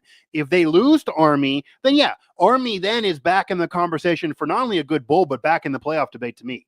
If Army loses Notre Dame, I do think they should be better than playing West Virginia, but they're out of the playoff debate at that point. One loss with Army, that schedule doesn't give you enough to warrant a top 12 spot, even over Georgia with 2 losses. Georgia's playing all these ranked teams. You're not. I think that game is their play-in or play-out game to me. And we're going to see the similar situation unfold with Indiana. Indiana's in a darling Big Ten. They are. But George, because I've had fans bring this up to me too, after I wrote about it and I'm trying to provide, their comebacks are, Michigan and Washington were in the championship game last year and they couldn't have predicted they would be bad. I get it. It's not necessarily that they made a bad schedule like, say, UCF did years ago. They're in the Big Ten. It's the same schedule everyone else plays, but their quality of schedule this year, not last year, this year, they've beaten no one. Cincinnati's done a great job. They're undefeated. George, they have 3 bowl wins their entire program history in 150 years, dating back to the mid-1800s, and yet they're 10-0 now. Great. 100% great. That does not mean you're a playoff team or a team looking at a championship if you don't have a strength of schedule even in the top 50. They haven't beat anybody this particular year. And while we have all these debates right now in this top 12, but if they beat Ohio State, then yes, that'll be a big win. If they beat Ohio State, they'll deserve a spot. That'll be a big quality win. No one can ding it. Ohio State, that might eliminate them. Maybe it probably should, but it absolutely will put Indiana into a deserving spot if they beat Ohio State. But if they lose to Ohio State and they have 1 loss and they're 10-1 and their only loss is really good, but they have no quality wins, which is even less than Penn State, they're not into me. That I think could drop them out of the top 12 altogether. We'll see where they fall. That'll be a better comparison to you and BYU, Big 10 versus Big 12. Where will they fall from 5 to out or 5 to 10? They're going to win after that, so they could crawl to stay in there. That is what we will see, is where they fall of saying that they lose to Ohio State. A lot of this will unfold in the coming weeks, even right now, in the coming days after recording this show on Friday. But it's funny because, yes, they should put these rankings out just the week before the championship game. Having them now just confuses people. Having them now just creates this debate, which is good. They get conversation. They get on shows like this. They get engagement. They get to have a release once a week on a national show. They want all that. I get why they do it, but they shouldn't, because they mean nothing right now. It's all after the fact. But what happens with Indiana if they lose to Ohio State will be something to watch. What happens with BYU if they win the Big 12? Or, George, if they don't win the Big 12, are they out altogether? Does the Big 12 champ end up as not the bye seed? I think if BYU wins out and wins the Big 12 title, they will get a bye. I think they will get up there. I do believe that. But if Colorado knocks them off, for example, if Colorado beats BYU, where will the committee put Deion Sanders? Will they give them that bye or move them down? Will BYU be out altogether? Again, will Indiana stay in if they lose to Ohio State? Where will Georgia fall if they keep on winning, but they do have their losses? Ohio State, will they stay in? Oregon, they're basically locked in, but pretty much everyone else, it's up in the air for. So we will find out. But yeah, I mean, it is funny to see Army undefeated against West Virginia, who's having a year where they want to fire the coach. And but the strength of schedule comes into play. It is a fair thing to come into play. I mean, if as much as I've been against UCF's 2017 fake title, if you're going to bump them out because of a 96 strength of schedule, you got to hold Army out too. It's only fair. Their strength of schedule is not there. But if they beat Notre Dame, then that would be a legit win that I don't think anyone could deny. And it would bunch it up. Boise State and Army, you would have a real bunch up scenario. Imagine if the Army beats Notre Dame, but then loses the conference title somehow. Or George, imagine if Army, maybe this is just now an exhibition because Army and Navy are after the poll's going to be out there. So what if Army beats Notre Dame, gets in the college football playoff, and then loses to Navy? How are you going to feel like about that? But that could happen in this wacky world because they move that game now to after this will be released. So a lot can still happen in this wacky college football world. But just also imagine for a second, we have a 12-team playoff now, so we're discussing all of this, but even Indiana with the bad strength of schedule, etc., they could lose to Ohio State and not have a great strength of schedule and still get in this top 12. It's possible. Yeah. If we had a 4-team playoff still, this would be Florida State all over again. This would be a lot of these teams all over again. Florida State's out of it this year, but imagine if they're sitting there. Imagine if Indiana would go undefeated and not win the Big Ten. Like, say, regular season they're undefeated. They then lose to Oregon in the conference championship game, which is even less than Florida State did last year. And then they're out of it. Their fans would try to claim a fake title or something. So now we have a 12-team playoff. It does allow for conversation and debate, but still allows room for more error for these teams. But it's just interesting in what this all would be if we still had a 4-team playoff. It would be even more wild if we still had a 4-team playoff with how this is unfolding. It's still about to get wild. Still going to get wild. Yeah, but imagine that 5 spot for right now, 5 spot for Indiana undefeated in the Big Ten with a 4-team playoff. Their fans would be going nuts. But you just got to look at the schedule, man. It's not like, I'm not making the schedules. I don't make schedules. I just write and talk about schedules. I don't make schedules. So you make a schedule, you play a schedule. I would like to make schedules that wouldn't. I'd be fantastic. Now, if I made a schedule, then I feel I would even this out. And then you could say, okay, Mike, you made the schedule, or they can't deal with any, it's not fair to them because you made the schedule. They didn't make the schedule. Sure. But I don't make the schedule. So I don't make the schedule. I just write and talk about it. But FCS group of 5, P4, and then nine conference games. In my perfect world, every conference would have 4 out of conference games, not 3 like the Big 12. Oh, I like that. Okay. That's what the ACC has. Yeah. The ACC has this. That's my perfect compromise. Is the Big 12 would go to the ACC situation, do 4 out of conference games. 4. You then would play 1 group of 5, 1 FCS, 1 rival who's a power 4, and it has to be like a regular, reasonable rival, and then 1 other game that is a neutral site game, like West Virginia's thing against Virginia. Okay. That's your 4. Most programs could fill this. Some other programs would have problems, but most programs could fill this. And then you would probably, most programs like a Maryland, West Virginia, you're probably going 2-2. You might lose the group of 5 once every 5 years. You probably win it. You win the FCS. Maybe you split the other ones. And then you go into your conference schedule. That's fair. Nobody should be steamrolling out of conference schedule and saying we're undefeated because we don't play anybody. Shouldn't happen again. And I'm thrilled to death that, although there's something else I'm still waiting to happen, that the program you covered has now been exposed because I was yelling about this 3 years ago. And they started steamrolling out of conference schedule, arguing about rankings. And ever since the debate, they've sucked. But and then the Big Ten snuck an early season game in there like they did with basketball, and it blew up in Maryland. That's what it should be, though. The 4 out of conference. The Big 12 only offers 3 out of conference, which is why it's hard for West Virginia to schedule. The Big Ten decided to play a September league game, and it didn't go well for Maryland. So. But all this will unfold. If that's what I keep telling Indiana fans. Right now, you don't deserve it because of strength of schedule, despite winning. If you beat Ohio State, you deserve it. Yeah. If you beat Ohio State, even if you don't win the Big Ten because Oregon wins it, but if you beat Ohio State and you have 1 loss, or even if you lose 2, and say, for example, George, you beat Ohio State and then you lose to Oregon somehow in the conference title game, like you get there and Penn State doesn't or something, because you're undefeated, obviously, you would get there. If it's you and Oregon and your only losses all year are to Oregon, that's it, and you beat Ohio State, you're 100%, even with the loss to Oregon in the Big 12 title game. But if you beat Ohio State and you have only that 1 loss, you deserve it. But if you don't beat Ohio State, then where's the win? That's all I got to ask. Where's the quality win? Penn State has had a really easy schedule, but they have a ranked win over Illinois. You have zero. You have zero ranked wins. Like that's it. Like that's the trump card. That's the mic drop to it. I don't know how anyone can combat that other than they're just, upset. That other than that, it's just really that you're upset. That's all it is. There's really nothing else to say other than that you're upset. But it's right there for you. And I will let you simmer too. I'm just going to slide this in. I will let you simmer that this will be my last point of the show here. You know how the whole conversation right now is on Neil Brown, maybe going to get fired. Fans want him fired. There's billboards. So obviously not going to discuss it here. I've been writing and discussing it ad nauseum. I want you to tell me when this conversation is going to move to Mike Locksley. Because I want before you go, if you look at their resumes at Maryland and West Virginia, if you look at their career resumes, if you look at what they do against top 25 teams, not only are they nearly identical, you could argue Brown has an edge. The only argument against him is he has the head-to-head loss, but Brown's career mark is way better.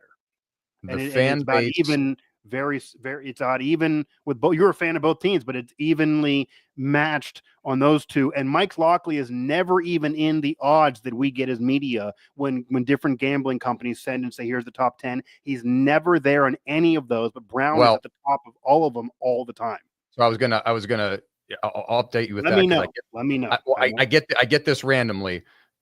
These are, and I can't use it anywhere. You could use it because your site is an online platform, but like my people don't have any room for. So betvirginia.com and the odds typically had both of them on there. Neil Brown, Bet Virginia. So your local one, you're saying? Yes, betvirginia.com. Because I haven't seen it on like DraftKings or something. But okay. No, I get these emails and I can't do anything with them, but sometimes I tweet them. Sam Pittman, Arkansas, number 1, 28% chance. Mike Norvell, Florida State, we know the year. Hugh Freeze, Lincoln Riley, and tied with Lincoln Riley for 4th best. Yeah, Lincoln Riley should be on there. I mean, all that talent and money, he should be on there, 100%. Yeah. Tied with Lincoln Riley, plus 800, 11% chance to be the next coach fired in the FBS. Mike Locksley at plus 800. Right behind him, Neil Brown plus 1,200. So there's well, that's a fair bar, but on the national ones, Mike Locksley's not there. Mike Locksley's name is very rarely there on the draft. Bet Virginia's doing Power 4, so it's a national thing, but sponsored by Bet. I don't even know what Bet Virginia is, but they send me these emails. I don't know how they got my email. Well, you're in Virginia. I'm not getting to Virginia. That actually puts a number on it. Take the number, leave the number. But he's also never discussed nationally. ESPN. When is ESPN talking about Mike Locksley's job? No, never. But Maryland's a kind of an irrelevant program in a lot of ways.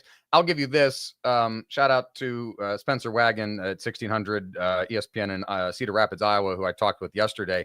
Who I did a show, I think, a year ago. Actually, now that you mention it, yeah. Who kind of asked me the same question, and yeah, the fan base would have had him out after that Northwestern game. That Northwestern game is the most. I'm trying to think of like a word. The 2 most embarrassing losses I can remember that I've covered, and I've covered the program 4 years now, 4 out of Locksley's 6 years. Last season, Illinois came in. They were the worst team in the Big Ten. They had a freshman quarterback. They had a freshman running back, and they won on a walk-off field goal on a dreary homecoming day, and Maryland had a bye week after it. And then this season, they beat USC, but everybody does. The 2 most embarrassing losses last season. This season against Northwestern, same thing. Northwestern was a team they had done well against, could beat, and they came in and humbled them like 37-17 or something like that. Felt like the worst loss in the Locksley era. The fans were ready for him after the Michigan State game. They lost to Michigan State on a walk-off. Those are the 2 games. Now they have 6 wins and they're 6-6, and they go to a bowl if they beat Michigan State, who they were favored by 8 points against, and if they beat Northwestern, who I think they were favored by 10 points against, and those were both home games. So you win both.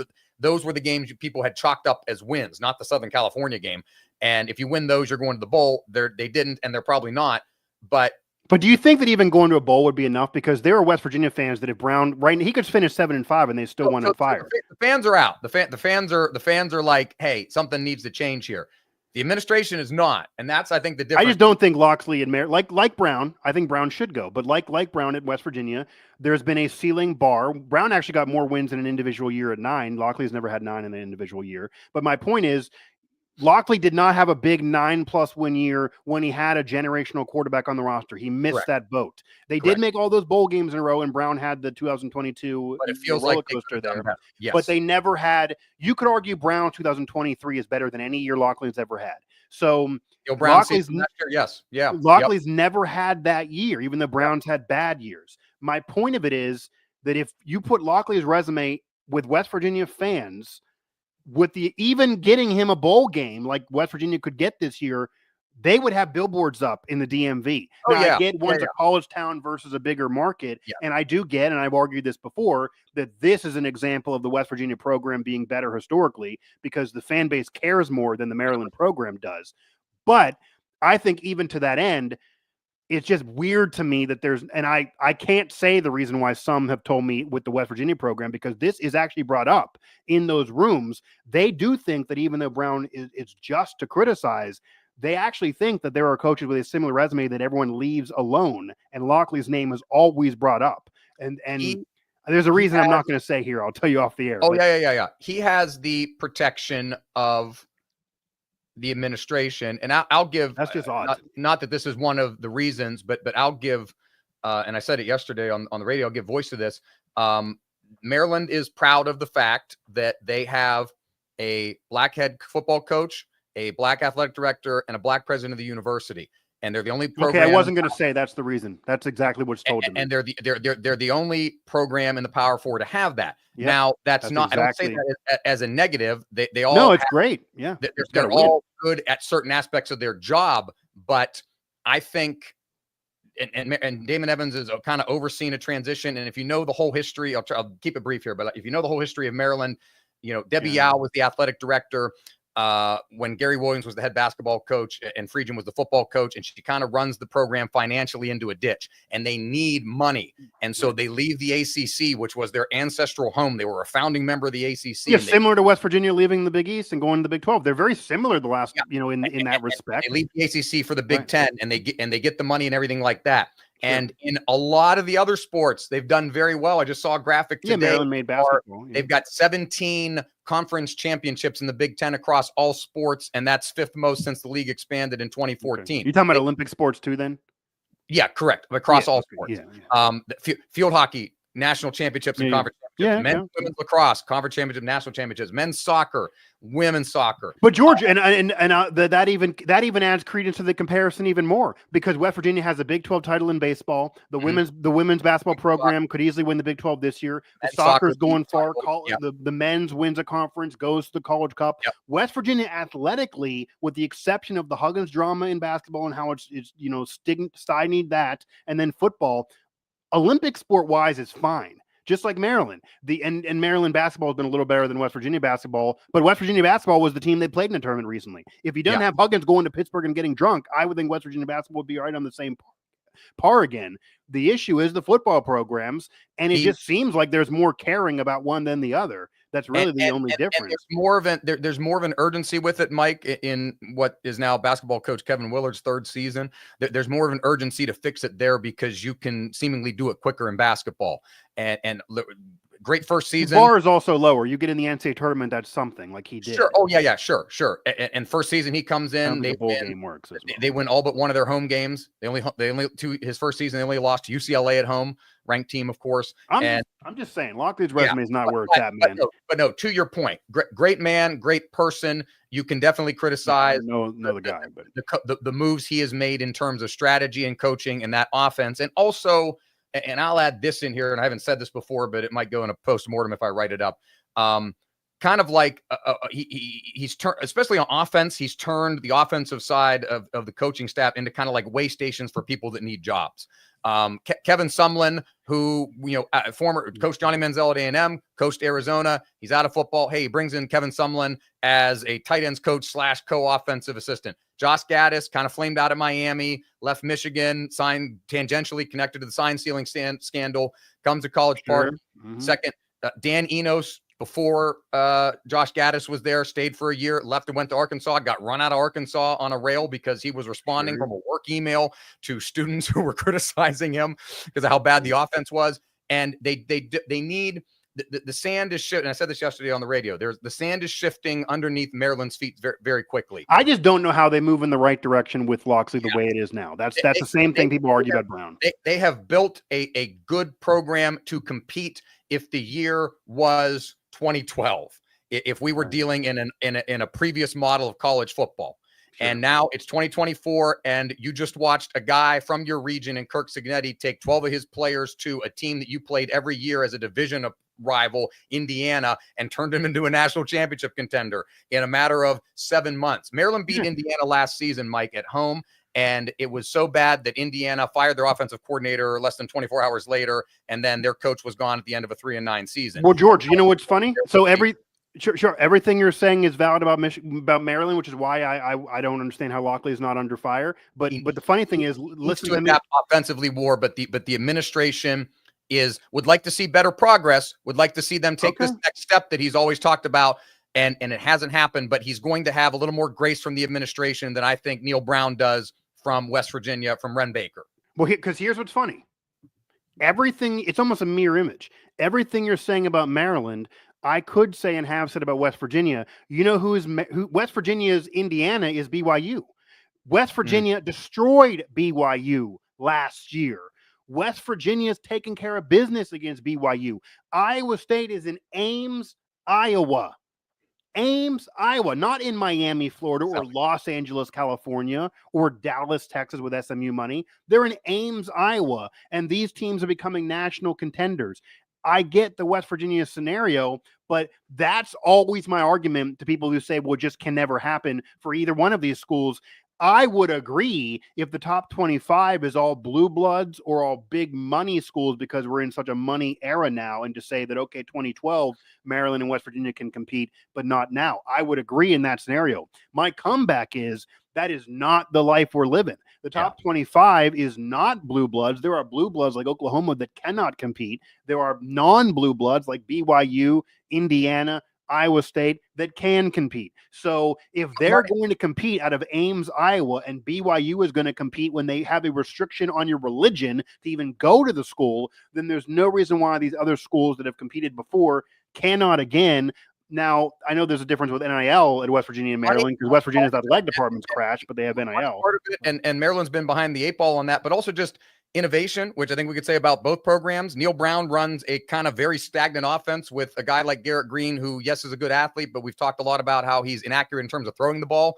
Maryland abandoned the run basically the second half of the season, and the quarterback who is leading the Big Ten's best passing offense over 300 yards a game hasn't resulted in the wins because he throws the ball too many times and makes too many mistakes. So it's money, but also better scheming and better innovation on offense can overcome if you don't have the money. I do think, I do think coaching's part of it, because I know the financial, this is what I say all the time down in Morgantown.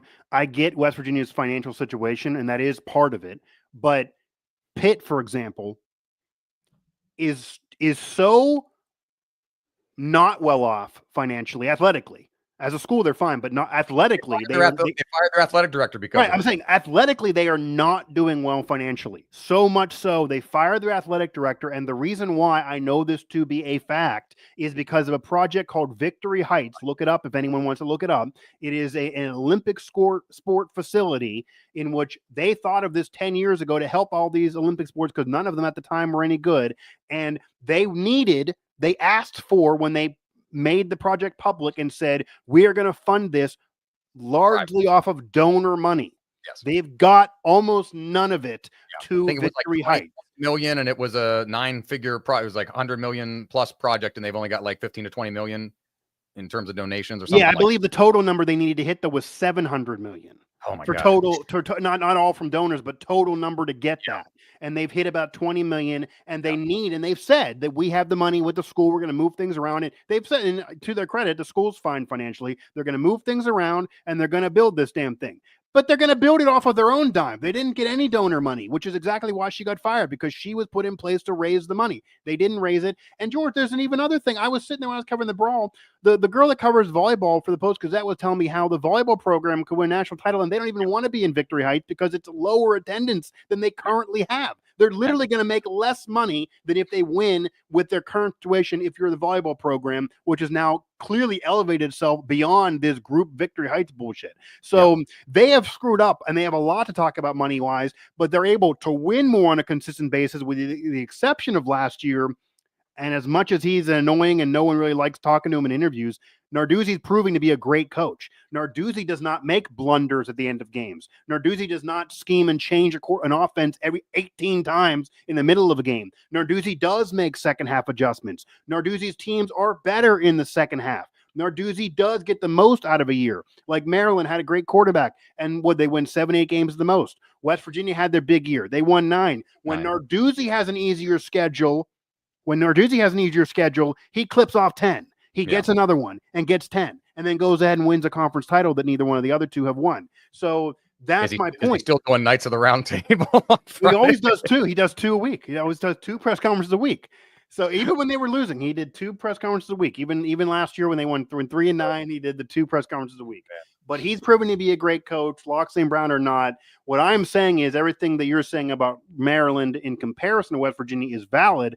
However, if you call up ESPN and ask them who needs fired first, they're going to say Neil Brown. And that's because they're hearing from the fan base on social media. And if you click on just on X or Blue Sky or whatever you want to do, if you search WVU football or Neil Brown, it is vitriol and hate. If you search Maryland football and Loxley, because I've done this, it's a lot of I don't love it, but like I'm not going to put a billboard up. Like it's not the same. That's why. But I think if you look resume to resume and program to program, if Neil Brown is fired tomorrow and Locke is given an extension, that is ludicrous. Yep. And Maryland has kind of gotten them to close it out on Maryland's side. Yeah. The Maryland fan base, there are passionate Maryland fans. There's just less of them. Like, as you know, and I know growing up all my life, West Virginia, good times and bad, essentially sold out Mountaineer Field, and they're still getting $50K this year, and how bad it is. And now you're getting like, okay, people aren't showing up for some of these games that people always showed up for. Maryland's had an attendance problem even throughout the Talia Tagovailoa era, and it's just they're waiting for the ACC and Ralph Region to come back, and it's just not, and they can't wrap their head. There's that part of the equation. The other part of it is that he's got the backing of the administration, and the fans are not as fervent, passionate. They love basketball. Basketball is still right now the straw that serves the drink. It's just wild to me that you could be satisfied because they might. What if they don't even make a bowl? Like, I mean, how to be satisfied not making a bowl? They're not going to make a bowl. And Damon Evans, the athletic director, started to say some things like, "We need a hard look in the mirror." Blah blah blah. This you and can't that. not make a bowl. You can't not make a bowl. Like, they're not going to this year. That's what I'm saying. You can't. Why are we? That's what I'm saying. You're not making a bowl, and Mike and George are the only one discussing this at this level.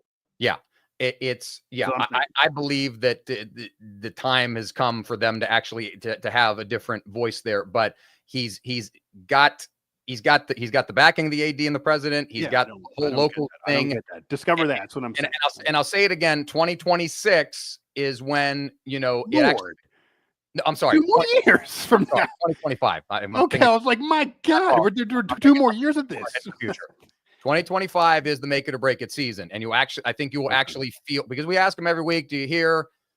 He said early in the season that no, I don't have social media, and I only find out about Brown said that. Sports comms tells me, but then he brought it up unsolicited a few weeks later that he started hearing things, and so you know how that goes. God bless Neil Brown is Mike Oste trying to torpedo Neil Brown's career. My column, shout out to our friend Morgan. Neil Brown willing to say what's on his mind and on his heart, perhaps to his detriment. Yeah, he's very honest. I've said that even to him. I think it's a detriment. Yeah. Loxley, less forthcoming, very Nick Saban-y coaching, one game at a time. We're not paying to the outside noise. It's Terps versus Terps. So we don't get much out of that. I kind of like the Neil Brown approach where you get the kind of, he'll say whatever. It's too much. I mean, even at his radio show that the media aren't invited to besides Caridi, he's dropping hot takes about a record. Like it is just you give him a microphone and it's wild this year. And to Neil Brown's credit, he has not actively in each of the last 3 to 4 seasons reiterated the fact that we are playing for Big Ten championships and we are playing to become a national championship. No, that's not true. You would be right if we were talking a year ago. This entire offseason, this is what I wrote about. Okay. Neil Brown, this is why there's not a debate on expectations this year. Doing that for 3 years, and everybody kind of gives him the side eye, like, what are you talking about? Yeah, no, he didn't say that 2 years ago when they were supposed to win 4 games and they ended up winning 9. But going into this year, Neil Brown, to my face, said their goal of the season and their expectation for the year, because we were asking him, what's the fair expectations? We always debated. He said this season expectations are to contend for a Big 12 title. Garrett Green said, if we are not in Dallas, it is a failure. This is a literal quote. So that's what I've been saying to people. We can debate what they should expect every decade in the past. Yeah. If a coach and players tell me what to expect, that is it then. I'm listening to them. You can't backtrack it if you're going to say that publicly. These are public press conferences. I'm sick of people at different places saying something in a press conference and then later on saying, well, I didn't mean to say it. It is a public forum. So they put it out there. So I think that's also part of the billboards and all of that. Neil Brown put his cards to this year that is worse than last year. That is a problem. But Lockley's been doing it for years. But Neil Brown moved into the Lockley way of thought this offseason. I forgot. I did not realize that. 100%. I got plenty of links to send you. And so 100%. As you will. No, to round it out with Maryland, it really is. So for me, it's like, okay, you're willing to give him. Some people are, some people aren't. He's got the protection administration. Some people willing to give him grace with no Talia Tungavailoa this year. Next year's the make it or break it year, because the best player in the state of Maryland, Malik Washington, the quarterback at Archbishop Spalding High School in Severn near Annapolis. He is committed to College Park. Michigan's tried to pry him away, but Michigan just got their quarterback that they flipped from LSU this week. Someone else is getting him.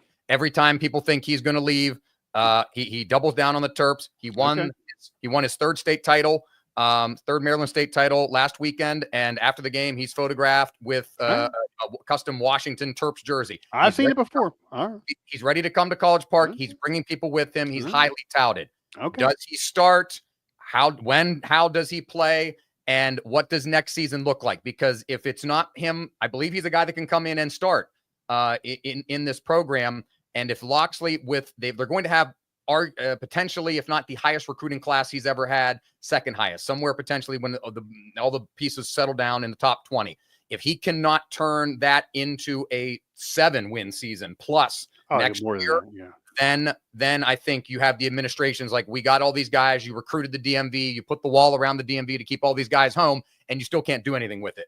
So that's going to be the breaking point for the administration, because a lot of the fans, are, and the ones I interact with and everything, many of them are gone and have the same reasons. And even the most ardent ones are off the bandwagon now. It is next season with Malik Washington and the other guys that he has recruited and are bringing with him to College Park, and that they've got a tremendous recruiting class. And if it does not work next season, very early on, if it does not work next season, low margin of error with those type of guys. If he runs Billy Edwards, who's the quarterback this year, God bless Billy, he's a nice kid, local kid. If he runs Billy Edwards back out there to start next season, people are going to be incensed off of week 1, and it's going to be real stupid. So he's got to figure it out with Malik Washington and with an offensive line, because they've not done well at offensive line. The transfers have been awful, and it took them 5-6 weeks to gel, and by then the season was gone. So he's got, I believe next year is his last best chance. And if we're having the same conversation next year, then I'm saying fire him. Right now, I'm saying I'm willing to give him 12 months to figure this out with Washington, because the other factor is those guys will jump. The guys will leave the program for greener pastures. Well, that's that's exactly why Neil Brown was not fired after 22, because Rodney Gallagher made it public, told me initially as a source, and then he has since made this public, which is why I can say this, that he was going to decommit, and he was a 4-star. Brown was fired. A lot of these players are even now, it's hilarious. I always get texts of like, you just put 6 articles up on how Neil Brown's going to get fired, and then your next one is Neil Brown's, going to get this 4-star. How the hell does that make sense? Neil Brown's actually recruited pretty damn well. If you he is a very nice guy. He's recruited better than Rich Rod. Yeah, it's nearly identical to Locksley as we continue to talk it out. Yeah, Neil Brown's recruited well. It's just when he gets the assets in the cupboard, the soup doesn't come out right. Yeah, the only one that came out right is Beanie Bishop, which he bangs the table every damn week. If Beanie Bishop becomes NFL Offensive Rookie of the Year, I think Neil Brown is going to have a banner up. Like he is all about the Beanie Bishop thing, because he was in the Big Ten. They couldn't figure him out. Goes to West Virginia as consensus All-American, and Beanie Bishop, as you know, vocally said that the Big Ten didn't use him right, and then he goes to West Virginia and becomes great. But that's it, because they've also got the next Beanie Bishop and Garnet Hollis, who is not good at all. So Wyatt Milam's another is an outland. He's another end of play. Yeah, Zach Frazier. Like he's getting NFL players. He's recruiting. He does have last year, and they did keep him once already because of recruiting. I just find it funny because as we're talking out, and it's very similar. What you're saying is they both have been there. What 6 years, I believe, both. Yeah, 6 years for Locksley. Yeah. So what I'm saying is you're saying, and maybe this is partly driven by the fan base is not as crazy. Yes. That you're willing to go one more year. Whereas if you were covering West Virginia and you said that, you would have people at your house. Oh yeah. Like West Virginia fans are not willing to go one more year. I the resumes are almost identical, the same. And they may go one more year. I'm not saying that I told you, and I there's a chance Brown comes back. But what I'm saying is that the fans, if he comes back next year and beats Robert Morris in week 1 when he's had all these other tough games in week 1, no one's going to care. They're out on him. It's almost 100% out, whereas Lockley has a chance to move this and improve on it. I just find that humorous, and I do wonder if there is, part of what you said, part of Maryland wants this minority ship to work out. I think it's not fair to have them be part of it, but that is a belief by some out there. I didn't mean for this to be a 20-minute segment, but that's why his name is never out there. But next year, I guess it will be. I think that comes from an administration standpoint, less so a fan standpoint. But the fans, Maryland Terp fans, have also the benefit. Not all of them live in Maryland, but obviously many of them do. The whole region, DC and Virginia included. They may have the benefit of knowing Malik Washington from seeing the Maryland high school playoffs and seeing how well he's done locally against these other programs. Yeah. And so that's again, that's if they did not have Malik coming in and the class and the verbal commits they've already got as the portal window opens here. So I'll ask you a hypothetical then as we end the show, because you're saying he's locked in. We've just seen Maryland. We've just seen Michigan flip a number 1 quarterback in the country just literally this week. If he loses, that's what I'm going to say. Look, if tomorrow if he flips to Ohio State tomorrow, you're done. Yeah, I'll say it before you ask the question. If he loses Malik Washington's commitment to another program, let alone another program in the Big Ten, I would correlate it as a direct reflection of his coaching job in this season, and that would be grounds enough to be like, okay, if you can recruit him here, but you can't keep him here because your on-field product. That's what I was going to ask. Yeah, and I think it's time that you need to make a change. Yeah, absolutely. That's what I was going to ask, because I mean, I don't. It's hard, and I'm not covering them directly, but it's hard for that to be a zero-sum factor. Hard to be zero. 100%. But you've got Terp fans who are like, this is awful, and I've been out on him, and you should be out on him. And there's Terp fans that are like, okay, I'm out right now, but I see what we have. There is a slight glimmer of we've got this guy who's uber talented, and he's coming down the pipeline with a lot of other talented guys. And therein lies the question. Can you take that and make it into something? And it has to happen early. They can't go like they did this season where they, lose to Michigan State and they start sluggish in the conference. And then, you could absolutely make an argument that Maryland's had a worse year than West Virginia. I mean, West Virginia's had a trash year, but their losses are mostly to ranked teams besides Baylor. West Virginia is going to go to a bowl game, I believe. Maryland is not. And because of how wacky the Big 12 is, I just saw it yesterday and couldn't believe my eyes that there's still a backdoor tangential 0.2% whatever chance that they somehow make it to Dallas. So they have a lot of games in hand. Yeah. They have a lot of games in hand. I will warn that they have to beat UCF. I imagine going to Lubbock, Texas. Needing a win for a bowl game. That's a rough road trip. But it's just funny to me because there's nobody out. Brown may come back, but there's just nobody who wants him to. Mike Locksley has the public backing of the president of the institution and the athletic director. And it for me, even though fans are out, fans are not as boisterous as Mountaineer fans. That is 100% true, but there are passionate ones.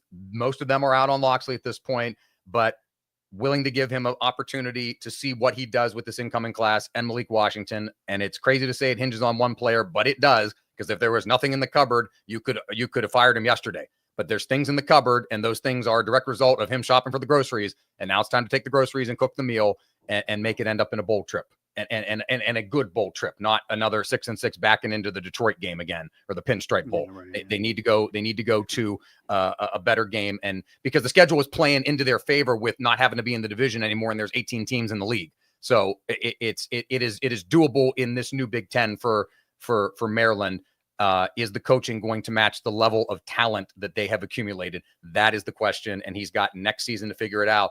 And beyond that, well, also, like, you don't even need to win the Big Ten anymore to get a chance at a national title, because Indiana, they're likely not going to win the Big Ten, but they could still backdoor in. If you win games, even if we sit here and say the schedule's not tough, you're still going to get the respect of getting close by just winning the games. I even said that about West Virginia. If they would have beat Pitt and would have held on to that lead against Pitt, their year with the vibes would be totally different right now, because their only losses would be to ranked teams, and you would have figured then they would beat Baylor. If they're sitting here with 7 wins, they're not a championship team, but if they're sitting here with 7 wins and beat Pitt, they're in the Big 12 race, and I don't think anyone wants Brown fired at the minimum, even if they're actually into the playoff conversation. But you blow that game, and then you get down this path. And I'll give one final, because I could talk about it all day, of course. One final. I didn't realize I literally was not trying to talk about it all day. No, it's good. No, I'm glad we had the discussion. I'm glad we had it. Honest to goodness, yeah. Because it's just humorous to me, because if Lockley was on these lists, and I'm not talking about Bet Virginia because you're in local media there, I am not.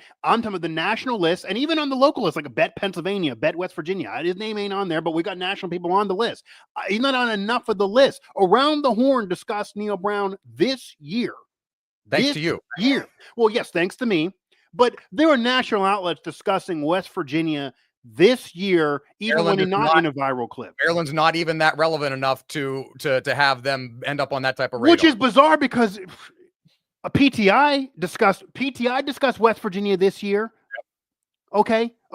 Who are they covering? Luckily, before the season, called out the fans and said, "Look, we've won 3 straight bowl games, and now I need you to show up and make this look like a college football atmosphere." Paraphrasing, and they did for that Michigan State game, 1 or 2 games, and they're like same old Maryland. They lost again at the end. Yeah, I don't blame them, but I'm just saying this could be equally covered. I think Brown should be fired, but this should be equally covered. And I get that Brown went viral, but all I'm saying is there are people that are like Michael Wilbon loves Maryland, the DMV area. Tony Kornheiser is all about the DMV area. They talk West Virginia, and not just the viral. They've done it 3 times. I've written about all 3 times. They did once.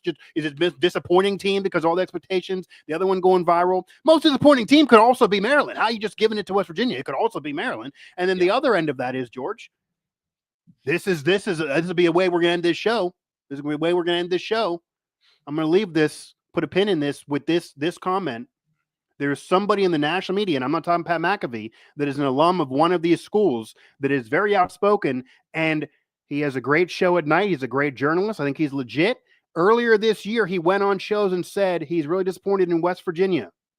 But he's an alum of Maryland. His name's Scott Van Pelt. He didn't bring up Maryland in that entire program. Just ripping West Virginia left and right, talking about how he still loves them, but they're really disappointing. He should sit there and say, I'm also upset about Locksley. That's what I do not get. He is an alum of the school. He knows what's going on there. It feels like there's a protection of Locksley. That's what I'm saying. If SVP put some weight on it, then I think you get a lot more, 100%. But my question is, why has he not? So that's what I'm saying. SVP is satisfied with Maryland football, but not satisfied with West Virginia football. That makes no sense. I'll give you the final point on which we didn't touch. Money wise, it's become Neil Brown's buyout has gone down 17. Yeah, it's only 12th in the Big 12 now. Yeah. And I believe it's 9 million. You can correct me. I think it's 8 to something, but go ahead. Yeah. 8, Mike 9. Locksley, by winning, had a lot of escalators that were very easy to obtain in the first, 5 years of his contract. How did he get that in the contract then? His record prior to Maryland was trash. But that's how bad the program was that he took over. Brown had a top 25 ranking before West Virginia. And yes, yeah. That's how bad the program was after he took over for DJ Durkin, who, my words, was directly responsible for the death of Jordan McNair, an offensive lineman that died of heat stroke during a Maryland practice, and then uncovered that the culture of inadequacy in terms of dealing with this type of injuries. But this Locksley contract then, because people talk about the Chain Lions made this hard with Brown because his contract was so crazy initially. This is worse then. Because win 6 games, go to a bowl, automatic year added to the end of the deal. That's insane. That's insane. And he did that because I believe the original deal was supposed to end, I want to say, like 24, 25. So if he would have gotten a bowl game this year, he wouldn't even have to worry about being on the hot seat. If I recall correctly, it would have triggered another automatic. So the last 3 years that he's gone to bowls, And the money went up tangentially. So he was making, I think, around $4 million annually when the deal started. Yeah, because the years aren't as big of a deal. But he's making 5 to 6 some million. I don't have the numbers off the top of my head, but every year that he hit 6 wins and went to a bowl game, it came with an increase in pay of a couple hundred G's, and it came with an automatic year tacked on to the end of the contract. So that's also made it prohibitively harder for Maryland, as opposed to Neil Brown's, which is going down this way as the length of the deal gets longer. Maybe that's on the buyout, though, because the reason why I didn't know that is lengthening the back end of his deal, which is yes, unusual, but because their annual salary is the same. That's the only reason why at least on Wikipedia, quick search, Lockley's is actually 4. I think Brown's 4.4. It must. Yeah, that might have been the base, and then these escalators come in. But I mean, Wikipedia could be wrong, but that's I think he's closer to the 5-6 million number now, based on those wins. I mean, George, after 2023, when West Virginia won 9 games, which is more than Lockley's won in any year of his entire career, Neil Brown's salary went down in his extension. He took a $400,000 pay cut per year extension wise, and his buyout went down. Yeah. If Lockley won 9 games, I'm sure Lockley probably, if him and Brown know each other, they probably would have called Brown and been like, "You need to get to my agent because you win 9 games up in here. We'll give you $10 million a year." Like that's wild. It's almost, honestly, George, personality wise, they should swap because Brown would love a scenario where he's in the P4. He doesn't want to be good for 5, but if he would love being in the P4 with no pressure and looking at 7 wins and they're going to give you a parade. He can do that. He just he just cannot deal with this. And I think Lockley, maybe, I guess he wouldn't be loved, but Brown needs to go to Maryland. If that job's open, they should look at Brown because Brown can get you the Lockley bar and he just doesn't want pressure. If you want a guy who can win you 6-7 games, Brown's generally speaking. I don't know if Neil Brown and his hokiness, I don't know how well that would play around here, but yeah. Well, I'm sure Mike Lockley probably wouldn't play that well in West Virginia either, exactly, for many reasons. And we probably would go viral every day because he would, maybe not because he would lie, but if we call him out on anything. But it's just crazy. And Lockley's name is brought up in that room, and it is bizarre because they do feel that Brown's tenure hasn't been good enough, but he's unfairly treated. It is right. It is rightful to compare and contrast why the programs are not spoken about. It's just wild because and as much as you're waiting for this QB next year, that's great. But I remember we were doing this show 3 years ago, and you were saying that everything I was saying was true, but you were predicting Maryland was going to be better off because you thought that Lockley and Maryland were going to have a better run, and you were poo-pooing the comparison at 3 years ago, and then we got here. Talent would have had them win. They've not won, and this will be the knock on him if and when. Yeah, you were looking at the big year in front of you at that point, and it didn't happen. If and when he does get fired, the knock on him will be that he has 0 signature wins. 0. The bowl games are nice. They beat Virginia. Neither does Brown, really, though. Maybe a couple. They beat Virginia Tech in the Pinstripe Bowl. That might be the one because I think Tech was favored, and it's a historic rival. They've not. They are. I could go on and on about the conference numbers. They're 5-18. They're 5-15 in the month of November since Locksley took over. 4 of those wins are against Rutgers. 1 was at Nebraska last season. To make it even worse, since 2011, which predates Locksley, the program has only won 2 November home games since 2011. Both of those against Rutgers again. Yeah. I mean, the only thing he has is he beat Brown head to head, but that was early in Brown, and Brown didn't have anyone on that team. They've come within 7 and 8 points of beating Michigan. They've come within a touchdown, 10 points of beating Ohio State. Penn State waxes their ass every year. That he does not have. If you want to count Southern Cal, you're going to go to Penn State this year, by the way. What's that? You're going to go to Penn State this year? No, if it was not Thanksgiving and I had 15 other things to do, normally because I like going out to Happy Valley and I like the drive and the stadium out there and everything like that. But shout out to Smeltzer. I will not be seeing him this year because I got too many things to do that weekend because it's Thanksgiving weekend, family and friends and hockey and everything else. And I'm not going to go watch them lose to Penn State. It's not. So. That's where we're at. He does not have the signature win. It's been a thorn in his side, and he'll say, "Oh, I got these wins. They're not signature." He's not. Yeah. Same thing, Brown. Yeah, no, 100%. Brown. Literally, we've asked him about this, and he brings up the rank wins against Kansas State 4 years ago. He brings up the Duke's Mayo Bowl, but then I get to tell him Well, yeah, but Drake At, May O- didn't. at Oklahoma, but Oklahoma. Yeah, Oklahoma was horrible. Yeah. And Drake May didn't play. Yeah. If Drake, now I will tell you, George, if Drake May played, that would be the trump card. Yeah. If Drake May played as an NFL draft pick and Brown beat him, that would be a better win than either one of them have had. But Drake May did not play. Didn't play. I mean, you can't make him play because Brown says that all the time. Like, why can't you can't make him play? I get that. He said that before that game because we asked him about Drake May. He's like, well, I wish he was playing. That's what the coaching said was like. We wish he was playing because we would make us look even better. We can't make him play. Sure. Okay, you can't make him play, but he didn't play here on Earth. He didn't play, but yeah, I would. It just. And we didn't get to see the give back. See, Lockley won the only head-to-head, but then because of COVID, they didn't get the return trip to Morgantown. I would have loved to see what would happen in Morgantown. Now, obviously, this year, West Virginia has not been able to win at home, but prior to this year, they were. That would have been in that, I believe it might even have in the funkiness where they're getting better. It would have been interesting if they ever actually played there. But unless they go to 4 out of conference games, I don't know if they're ever going to play again because Bren Baker's dug in with not trying to make it happen. That might be his signature win, that 2021 week 1 game here where yeah, but West Virginia program doesn't even count hardly those 2 years because they have them year 0 and year 1 because they say that the cupboard was bare and all that. So like cupboard was bare. Yeah, but like yes, you need to start going viral with Lockley. I'm not even trying here, and I'm up there going viral. I mean, we got he's got the there's so much coverage of West Virginia. People are making up things. I mean, we're just making up coverage now. I mean, half the reporting out there is not even legitimate, and some of the national media has picked up on the fake reporting. It's not even true. And I don't see anybody writing a fake report about Mike Lockley, but yeah, it's just it's wild. I mean, the quote is Mike Locksley trying to torpedo the Neil Brown. Yeah, it's more in my shout out to our friend Morgan, mutual friend Morgan, who saw that and was your conversation and your questions got a lot of pub that week, and it was a good time had by all. So there you go. But that was even before, because then there was a later week where Brown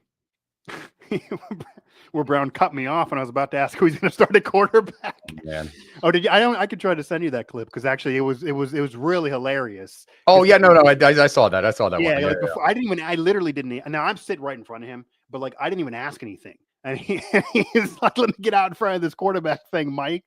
It's like, yeah. So I mean, I will say that when Brown is fired, I mean, I'm going to miss him a little bit. I feel like I'm going to miss him.